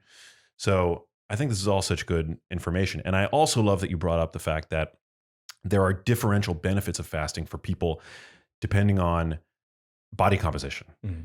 And we were talking about this a little bit before we got rolling, which I think is super interesting. And would love for you to talk about it more, because this is something that I learned from your podcast, that if you are carrying a lot of body fat, then you can basically fast for 24, 72, however long you want. You're not going to risk losing muscle because you've got all this fat tissue, and fat has there's a maximum amount. I mean, this is sort of like hypothetical research from the Minnesota starvation study. So I think it's still, I don't know if it's been updated necessarily, but the latest research that I've seen that I got from your podcast was that your 1 pound of fat can only release about 31 calories on a 24-hour period. So if you have a lot of fat to lose, you've got all the calories that you need for a 24-hour period being released from your fat tissue. But if you're a lean person, you basically there's a certain amount of calories that can be released, and it's probably not going to be enough calories to get you through the day. So that's when you're going to start catabolizing muscle. And so it's just really totally fascinating, and it just goes to show you that we're also different, and that there's no such thing as a one size fits all. It's recommendation. Exactly. Which I love that you talked about that, because that's so important, because like if you or I were to fast for 48 hours on that, or 72, I know for me after 48 hours, because I got excited about fasting just like everyone else. I'm like, I got to do it longer. It's more autophagy, more this and that. I can't sleep. Like I'm revved up. Like my cortisol and adrenaline is through the roof. Because my body's like, hey, we need more, right? So what do? We're going to tear down muscle. Whereas I have some clients who are like, on day 7, I sleep like a baby. It's like, how is that even possible? Well, they're also like 27% body fat, right? So, yeah, that's where I think these conversations, it's so interesting. Wait, I just want to do the math for my listeners. So I'm about 185 pounds, right? And let's say that I'm 15% body fat right now. So we're going to multiply 185 by 0.15. So that means that I'm carrying about 27 pounds of fat on me. Sounds like a lot, but it's actually not that much. 27 pounds. So if I were to fast, if you multiply 27 by 31, which is the hypothetical amount of, or theoretical, I should say, amount of fat, of calories that a pound of fat can release over a 24-hour period, then you get 860 calories. So my fat is only going to give me 860 calories on a 24-hour period. And my resting metabolic rate is probably, I don't know, 1600, whatever. Something like that. Yeah, we'll just say it's like 2000 for the sake of simplicity. So where do you think that the other 2000 minus 860 calories, where do you think the remaining 1140 calories are going to come from? Muscle. Yep.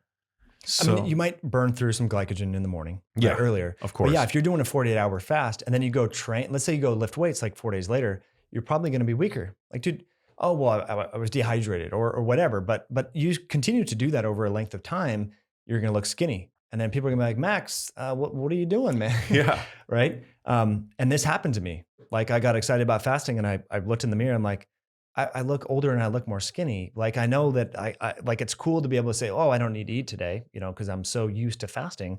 But we naturally lose muscle as we age, and muscle grip strength and muscle tone is correlated with mortality, increasing your odds of mortality and dying later on. And it becomes harder and harder to build muscle. Plus you can probably break down bone as well. We know that muscle loss and bone loss are correlated, and who wants weak bones? So fasting is exciting, right? But we don't want to overdo it. And we can easily overdo it if we're underweight. So yeah, there's a great way to just personalize it and consider where is your body fat, and that should determine the degree of intensity. It's just like if we think about saving for retirement, right? Like the younger you are, it's not so as important as compared to if you're 55-year-old and you haven't started investing at all, right? So if you're overweight and you've been overweight for a while, then yeah, you got to crank on the fasting knob. But if you're physically active, you haven't been overweight or haven't had a history of poor metabolic health, okay, maybe dabble in it, but it doesn't need to be a mainstay. So we need to consider our past health history. Yeah. What's your dietary pattern looking like these days? Yeah, that's a great question. I oscillate carbohydrates based upon the season and the exercise that I do, but I usually eat 2 meals a day. Start out, and again, I work from home, so that makes it a lot easier and stuff like that. Usually break the fast, so to speak, around 10:30, something along those lines. And then we try to have dinner as a family by 6. Now, of course, if we're going out to dinner, we have friends over, whatever, like I have that buffer room in there, but it's generally low carb. I love almonds, ferments, olives. We have a lot of coconut. We have ghee butter as fat sources. And then I like red meat. I have backyard chickens. I'm not a huge fan of chicken meat, but I love the eggs. We have a ton of eggs. We can talk about chicken meat if you want later, but yeah, so a lot of eggs, a lot of red meat. We have fish and organs, liver, and try to vary the organs based upon availability and where they're from and all of that. So that's generally what I do. So 2 meals a day, but when I'm training, if I'm lifting weights and the body feels good and I'm hitting it intensely, right? Sometimes I'll have a grass-fed whey protein shake after, maybe an apple or something like that. So I carb cycle and have higher protein on days where I'm pushing the needle a little bit more. We do a lot of backcountry, hiking and camping and things like that. So on some of those days, when we're burning like 3,000, 4,000 calories a day. So I'm having a lot more. I'll have dried fruit, dried mangoes, trail mix. We'll make biltong. I think you were the first person to tell me about biltong. Biltong, really? I love it, man. I love biltong. So yeah, we do. That's what we generally do. So it's not a lot of rice, not a lot of pasta. In the fall, and having animals, we had pigs, and we have chickens, and all that. I've learned that we need to live in harmony with the seasons. Because I mean, if you just study what deer do, you study what bears do. Every other animal besides a human adapts to their environment and the seasons. Bears hibernate, right? Deer they're up at 12,000 feet and they go down to the lower elevations in the winter, right? So we're the only people only species that will still have blueberries in December and January or whatever. And I'm not picking on blueberries, but it's, these things are flown in because we can get food flown in. And again, I'm not saying don't eat blueberries. They're much better than Kit Kat bars, but we should be eating what could be grown locally within like 300 miles plus or minus, right? So I try to do that. So when squash is available, I'm not going to be like, oh, I'm Mr. Keto, I don't eat squash, So we have squash, potatoes, all of that. So try to, again, not be dogmatic about it, but try to live in harmony. And then as the seasons change, like we used to have dinner a little bit later in the summer because it goes, sun in Seattle doesn't go down until sometimes 10:30, right? So if we're having dinner at 8 or 9, it's like we're not going to bed for a long time. So it's fine. But now it's getting dark at 4:30. So we're having dinner closer to, after school, 5:30, and go in the sauna, go for a walk, do things like that. And nothing after dinner. You're not snacking. It depends. It totally depends. I want to know your guilty pleasure. Yeah. So I love organic red wine. So that would be, I love kombucha beer and red wine, and I like chocolate too.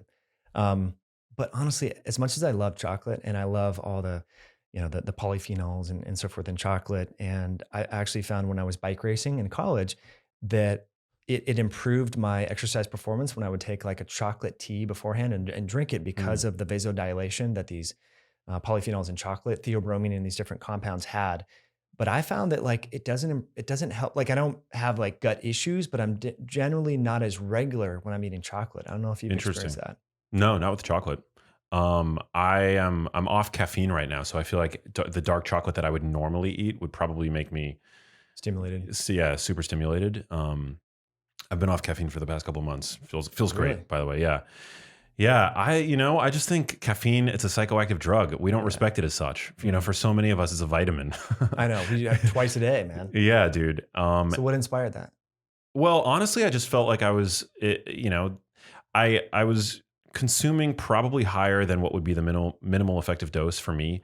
And I love the way that it tastes. So if you're a coffee drinker, there are obviously occasionally going to be times where you drink it in the afternoon and whatever. And so I just felt like I was consuming not like a ton of caffeine, but just enough where I was starting to feel a little bit dysregulated from, an adrenal standpoint. I would, and I would also wake up, and drink it first thing in the morning, which we know is not really great to do because, from a circadian standpoint, your cortisol is the highest that it's going to be all day.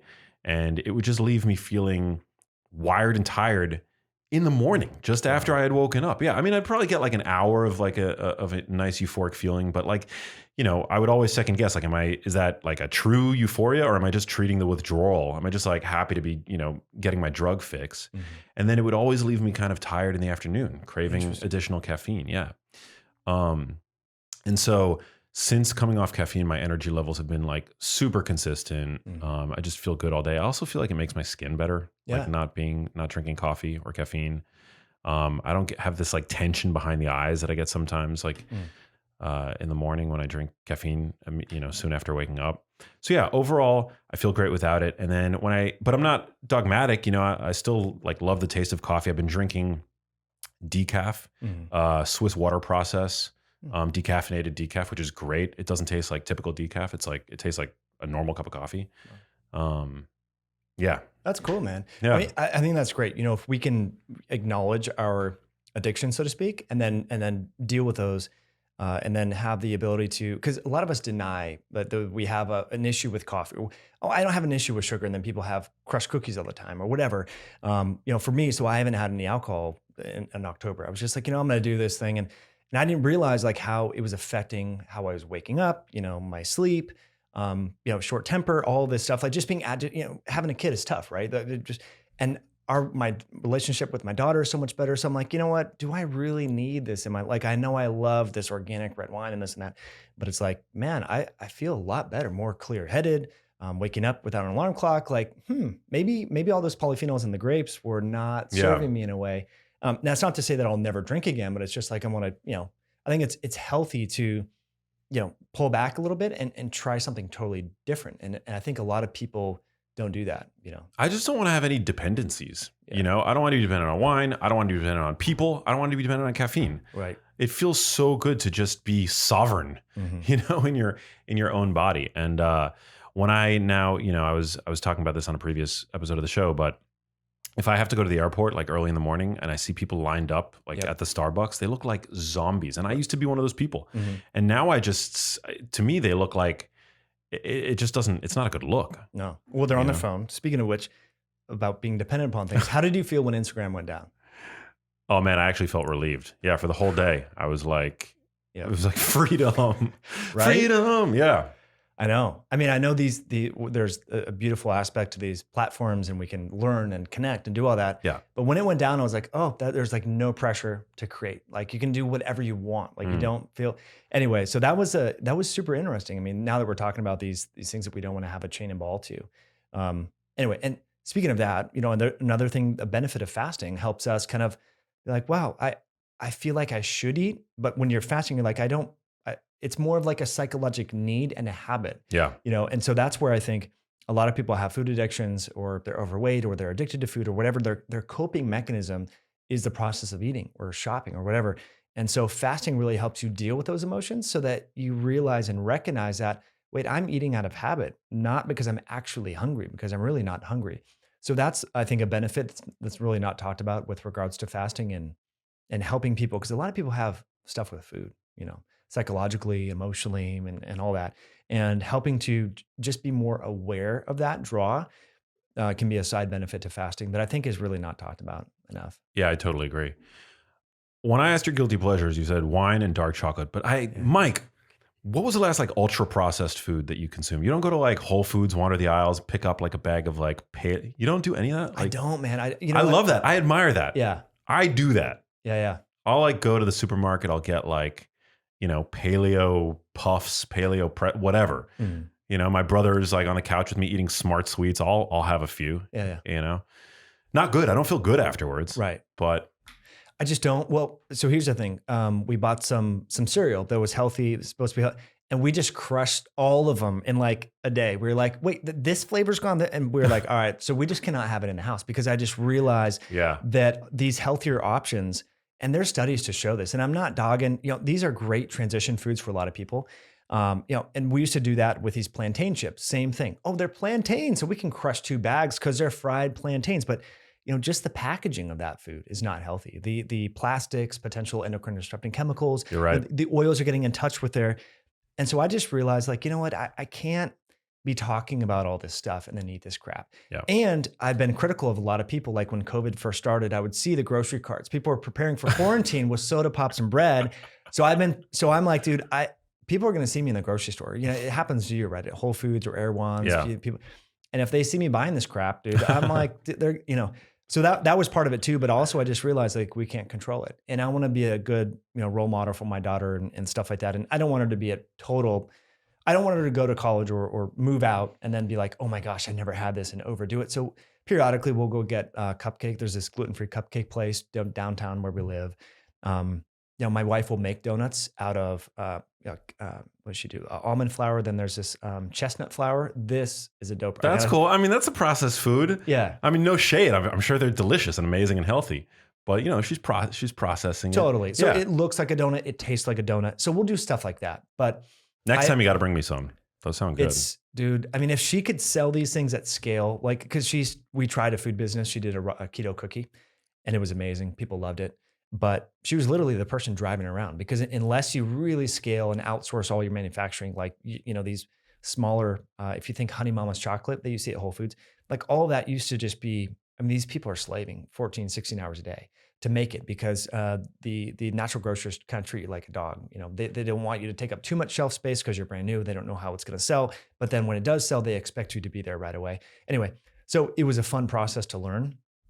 And so she, in the act of doing that, she has some recipes, in her back pocket that she can create. And, if it's a rainy Sunday, she's like, you know what, I'm going to make some donuts. I'm like, all right, cool. That works for me. So That's awesome. You can do monk fruit glaze, and you can make it look like an actual donut that you remember as a kid. Yeah, I love that. I eat that stuff. Not all the time, I don't want to like sell myself short. Right. But yeah, I find it very difficult to like moderate my consumption of those foods. So if, there's like a bunch of donuts in front of me, like I'll definitely eat one and I'll try to go back for a second. Totally. It's good to be mindful of that stuff. I always say that if it's in your shopping cart, it's as good as in your body, in your stomach. Yeah, true. Yeah. And that's the hard part about it for me too, is just that moderation, controlling that. And so that's where, I don't know. I guess exercise gives you that buffer room that we've talked about, or cutting off the feeding window and just saying, hey, no, I'm the type of person that I don't eat after this time. And that can be another thing there, or just make limited amounts, create some friction between you and the donuts or the crackers or the whatever. But I think it is healthy to eat these things periodically, because otherwise, if you look at bodybuilders, what they do is they diet down, and fitness models, they diet down so much. They've had such strict chicken breast and tilapia and broccoli that when they come off their competition, they just binge and they go crazy. And so you don't want to create that situation either, where there's all this deprivation. Those wild swings. Yeah. And then they gain a bunch of weight, and then they get mad at themselves, and they look back at the pictures of what they used to look like. And then it's just not a good relationship. So I think, the 80-20 rule applies to our diet as well. And it applies to everything in health, I think. And so if we're good most of the time, then we can have that buffer room. Yeah. 80-20 rule or 90-10. Yeah. But yeah, don't let perfect be the enemy of the good. Mm-hmm. You mentioned that you're not a fan of chicken. Yeah. Why not? It's controversial. Well, to commercially raise a chicken, chicken will eat anything. If you or I fall over and we go unconscious, the chickens will come up and start pecking at us. Unlike I think goats and lamb are a lot harder to feed them. You told me this story one time where there was a Skittles truck that tipped over and they fed it to cattle, right? Yeah. So it's easy to feed chicken, probably corn and soy and all the crap, that is genetically modified and industrial. And so I just realized that, this lectin theory, that if the animal that you're eating eats lectins, that you might be getting that, transmuted or some sort of protein or whatever. I just think, and also, if we're eating protein for the flesh, for the protein, chickens are small. They're only a few pounds. I want good meat. Like the red meat has more carnitine, more creatine, more taurine, carnonutrients. And I think it's easier to have a cleaner product that's actually ate grass-fed and is out there in the wild, because a lot of predators are not going to go after a big cow. I mean, they'll go after the baby cows, like coyotes and cougars and things like that. So you can let cattle roam free. You cannot let chickens roam free. The coyotes and the cougars will be all over them like in one day.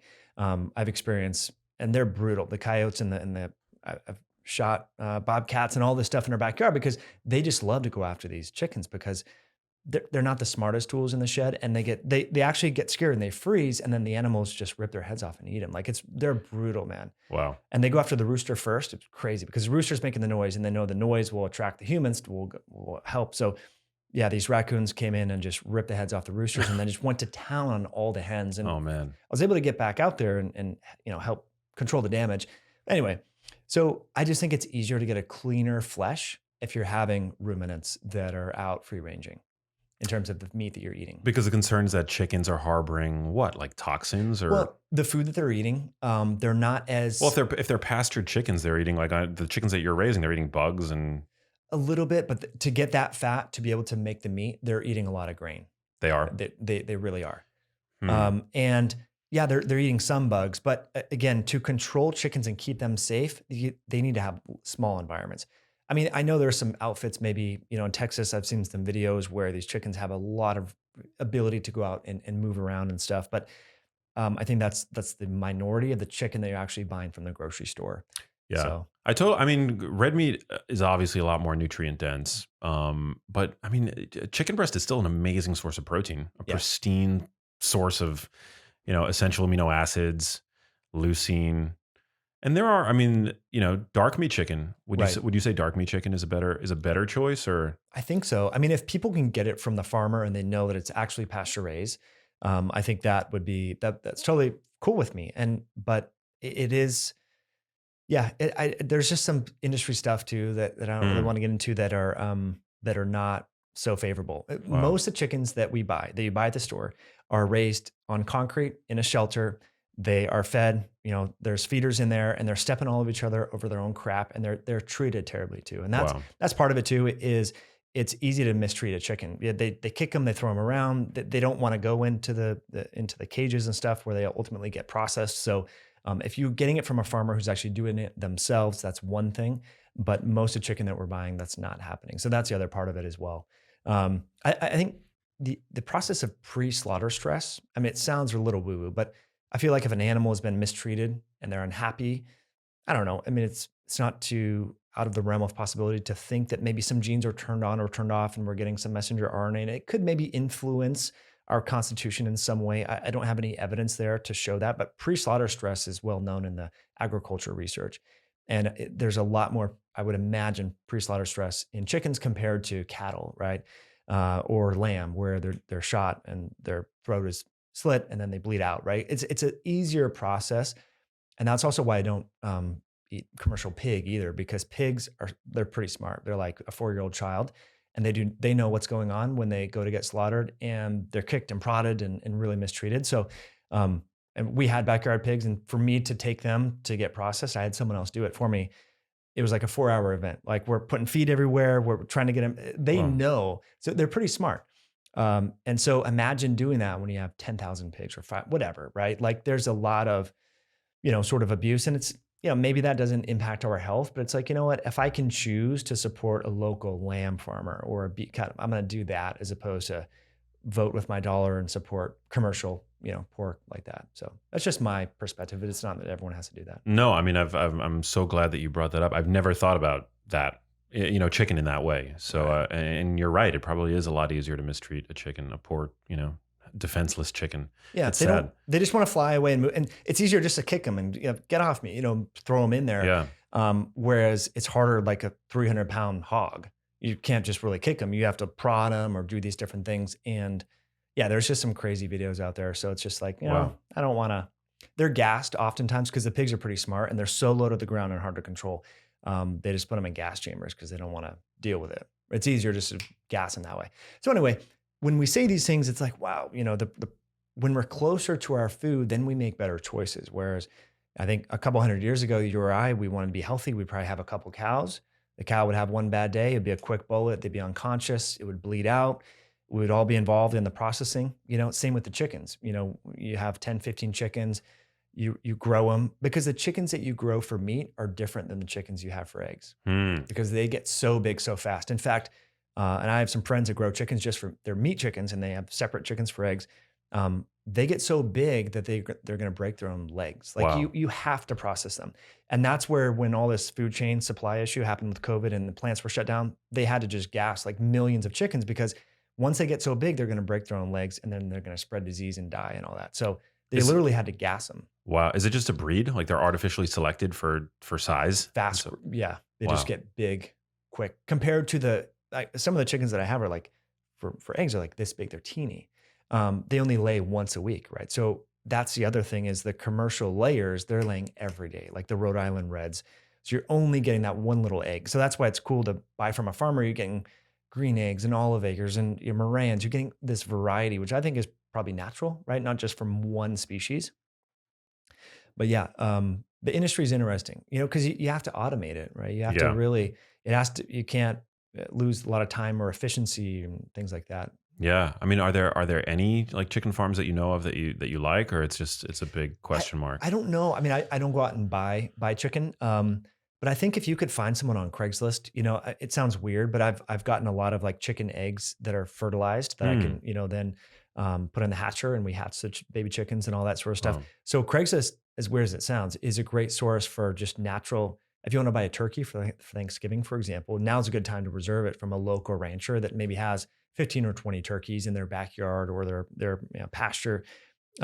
that the meat does taste better. We did that a few years ago with my friend Ben Lynch. I bought 3 turkeys and we processed them ourselves for Thanksgiving. So we went out there and killed the turkey, bled it out, Wow. de-skinned the whole thing. And it was really cool. And then we cooked the meal together and everyone was like, wow, this turkey was alive a few days ago. And here we are. And it was just a cooler experience.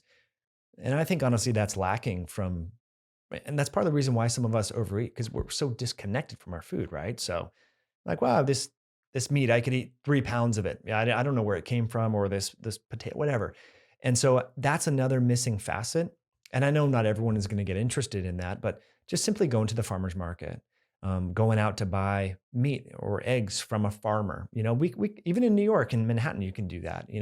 So I think that's a missing piece of health that leads to overconsumption, and we don't know where it comes. And then there's the waste too. Like, I'm not going to eat that. I'm going to throw it away. And that is a shame. I definitely think wasting any kind of like animal, product, any, animal protein is a shame. Yeah. My mom was a big animal rights activist, and she would never let me, she wouldn't let me hear the end of it if I wasn't going to eat the meat that I had taken, because awesome. an animal had to die in vain, essentially. Totally. Yeah. I love this, man. It's proof that you can be an ethical omnivore. Yeah. It really is. Yeah, and you just have to come to terms with the fact that, these animals do die, and you want it to be a very quick process and be engaged and use all the animals. So we'll compost the feathers. They're actually great for putting in compost. We'll give the organs to the dog. I'll throw the skeleton and what's remained, from that after we put it in the bone broth or do whatever. And so every little piece of it gets utilized. And I think that's what's pretty cool, and what we need to work on from this omnivorous diet approach with these small farmers is there's legislation where the bones can't be given to like a local, say restaurant for broth, like, cause like you can sell the meat, but not there's all these weird rules. And so that's what's, I guess, a plus to this industrial agricultural system is every little piece of the animal is going to use to make belts, to make gelatin, whatever. Like they don't waste a thing. Even the testicles, right? Get to you, dog food, right? So if we could be better at that on the smaller scale, I think that would be helpful. I remember when I was buying a grass-fed cow, for the first time, it was like 2013 or 2012. And the guy sent me an email, the farmer, yeah, we just put your cow down. I was like, it hit me in a different way. Like, oh, wow, animals do have to die. Like, of course I know that, but to see it in writing. And then I was like, well, he's like, how would you want it cut up? What percentage of ground versus these cuts, what do you want? And then I said, make sure to save the bones. And he's like, oh, unfortunately, there's this weird rule in Washington State where I can't sell you the bones. I'm like, why? He's like, well, it's just a USD. I don't know the backstory. I'm sure someone listening can help, fill in why that is. But that's an unfortunate thing. These bones just go to waste, whereas, some of these major, JW or Tyson, they're using all of that. So again, I don't want to totally trash these monstrous companies because they are at least efficient. Nothing's going to waste. Yeah. It's crazy, man. Dude, so wait, you're eating like beef as your primary animal protein source. Yeah, beef and lamb. And bison. Multiple times a day? Yeah, sometimes twice a day. Wow. But again, it depends on the activity that I'm doing. So, for example, I haven't had any food yet today. Went to Erewhon's before, got some. They had flank steak, and then it was like a top round roast and stuff. So I'll have that this afternoon. That'll be my one meal. I've done a lot of sitting. I'm traveling. But yeah, I'm not a fan of. I'm not over worried about like, oh my gosh, all the iron, the heme iron, or this. I've tracked my blood work since 2006 pretty regularly, and nothing has changed in a negative way. Having more red meat in my diet, generally feel better, more strong. So yeah, I'm not concerned about it. Yeah, love that. It's still, for many, a controversial food. So totally. And I think a lot of women have this perception that red meat is bad, or it's going to make them bulky, or they shouldn't have too much of it. I've noticed that, but it's so satiating, especially the fattier cuts of red meat, even the ground. Of course, it's very popular to get ribeyes and things like that. But the fattier the meat, the more satiating and filling it is. It's hard to, especially if you're eating in a compressed feeding pattern, like we sort of talked about early time restricted feeding or intermittent fasting. If you have like a 12-ounce ribeye, you're not going to want these donuts and these things that these guilty pleasures, because you're going to be satiated. Yeah. So that's the other part about it that I think is unique. What about for people that are prone to like dyslipidemia, recommending fatty cuts of meat multiple times a day potentially? I think it's just worth testing your biology. If you are prone to hyperlipidemia or familial hyperlipidemia, maybe what you can do is, in other words, like, high cholesterol levels, you go to the doctor and, neither of us are like big sort of like, anti-cholesterol people or anything like that. But still, nobody likes to get a bad report from the doctor. So you go to the doctor, oops, your total cholesterol, maybe your LDL-C is elevated. Yeah. What do you do in that scenario? Well, I think we also need to consider our triglycerides and our glucose, hemoglobin A1C in that context, because high LDL, independent of other increased risk factors, may not be so suggestive of cardiovascular disease development, which I know is controversial, because we've been taught over the years, and LDL is bad cholesterol, HDL is good cholesterol. It is controversial. I mean, there are some in the evidence-based camp online that will say the opposite. They'll say that LDL is an independent risk factor. Elevated LDL is an independent risk factor, right, for atherosclerotic cardiovascular disease. 100%. And so what I would say is get additional testing. Look at your ApoB and ApoA1 ratio. So these are on the exterior portion of LDL or remnant lipoprotein or VLDL. These are all these so-called atherogenic LDL related particles. They have an apolipoprotein B on them. So let me just back up. When you just go and I know you know this is Fried-Wald equation. So when you go to the doctor, you do your annual physical, you get your blood work, the cholesterol number that you're getting, it's really just a mathematical estimate. It's not a direct measurement. And a lot of people don't know that. And unfortunately, that estimate often drives clinical decisions. Oh, Sally, you need to be on a statin. Oh, Bill, you need to be on a fenofibrate, whatever. Whereas we need to look at the direct apolipoproteins or do an expanded lipoprotein particle profile where you actually look at the size and the shape and the actual phenotypic expression of these lipoproteins. So that's the first thing that I would say is if you're in that situation with your doctor and you have familial hyperlipidemia or your LDL increases, go a little step further and look at apolipoprotein B or A1. It doesn't cut, they're like $20 tests and they should be run. Then also consider your triglycerides as well and your liver enzymes, because as the fat starts to increase, whether we get more insulin resistant or hyperlipidemia, then it's going to infiltrate the liver and the pancreas and the so-called ectopic fat deposition. That's really the problem, in addition to develop or sort of infiltrating the fat within the arterial system, creating that process that you mentioned, atherosclerosis. I always struggle with that word, by the way. I don't know. It is a big one. If it's the same for you, but yeah, no, there is some words that I definitely struggle with. But yeah, so that I think that's important. Again, so your triglycerides and your liver enzymes are important, and these are often overlooked by mainstream doctors because they are not told that they're when there's fire, when there's smoke, there's fire, right? So they think high LDL, your heart's just getting attacked by this. But really, it's the hyperlipidemia from the triglycerides is actually, if you look at the outcome data, is more indicative of cardiovascular disease development. And again, a lot of people, their triglycerides rise at a good level. I bet you or I, if you test our fasting levels, are between 60 and 80, I would imagine. Now, the reason why I went into all that backstory, Sally Smith's been eating fatty red meat and she's been getting benefits from this, or Bill listening has been getting benefits. They could have a fatty red steak. They go and get their blood work in the post-meal window. So we've been often taught you need to fast for 12 hours to do your labs, but actually it's kind of silly. It's like, why would you create this artificial scenario? Most people are never even fasted anyway because they're always snacking. So there's a whole body of research looking at post-meal. It's like a stress test. Atherosclerosis and all these processes, they don't happen when we're fasting. They happen in the post-meal window. So we should reframe when we're doing our labs once we know the baseline, right? So you're comparing. And so I've done this. I used to drink a ton of bulletproof coffee and, fatty coffee, MCT. I'm so healthy. It's great for my brain.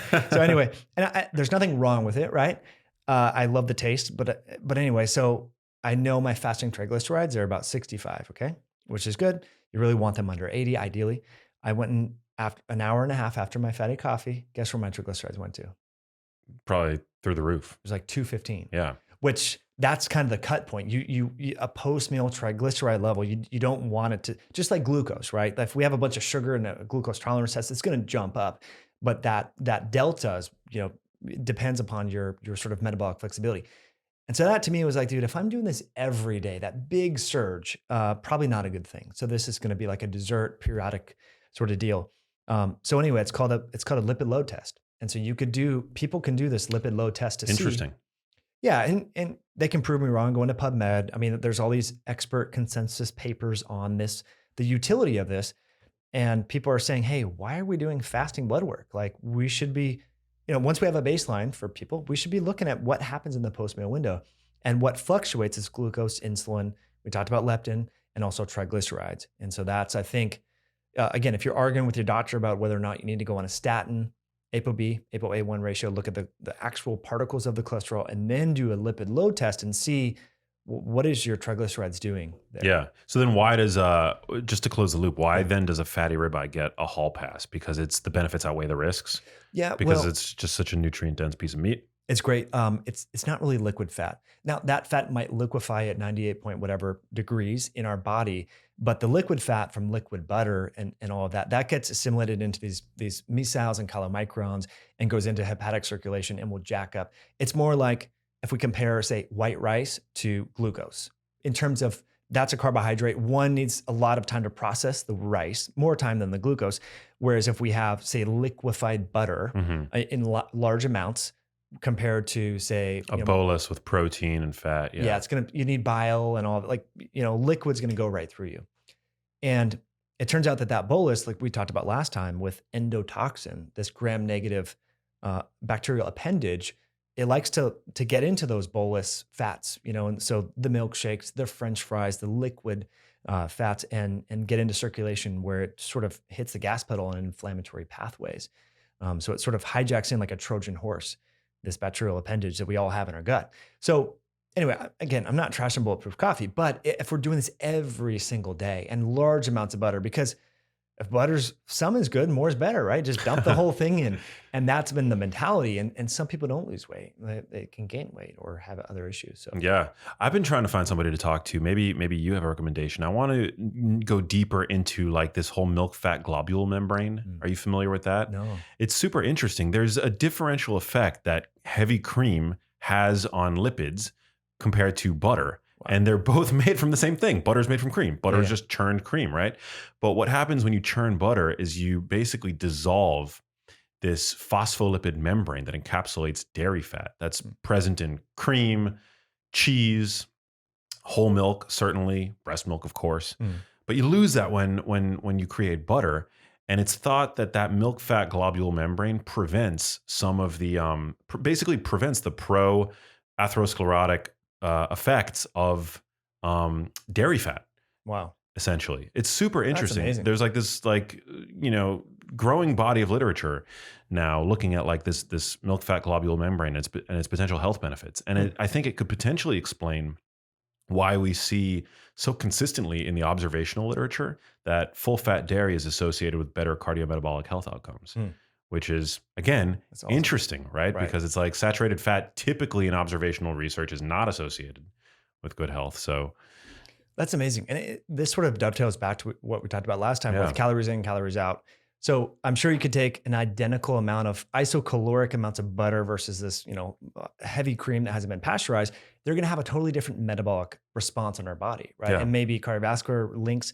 So it's so important to then move the conversation along. And I know we talked about that last time, but there was a really interesting article, if you haven't seen it yet, and we can put it in the show notes, from David Ludwig and Robert Lustig and who else, Jeff Olick, and all these different people were on that talking, and they were criticizing the carbohydrate insulin model of obesity. I mean, that's their model, but they were saying, yeah, there are some shortcomings here, but the big shortcoming here is the calories in, calorie out energy balance model hasn't caught up with the science, in terms of circadian rhythms and all these different, new findings. So, well, I think we need like a new theory to reconcile both. Yeah. Hey, if you like that video, you need to check out this one here, and I'll see you there. Capacity to use your attention on demand. And so that means knowing, the problem I would say for a lot of people that have, I wouldn't say, it doesn't have to be clinically significant ADD, but on whatever our set point is on the continuum of attentional capacity, when we find things not intrinsically interesting and we tend to just wander away and we're not aware of it, there's no hope of getting it back. So it's both that you want to be able to bring your attention forward when you know that it's not going to be intrinsically interesting, but you got to cultivate a different set of muscles to do that.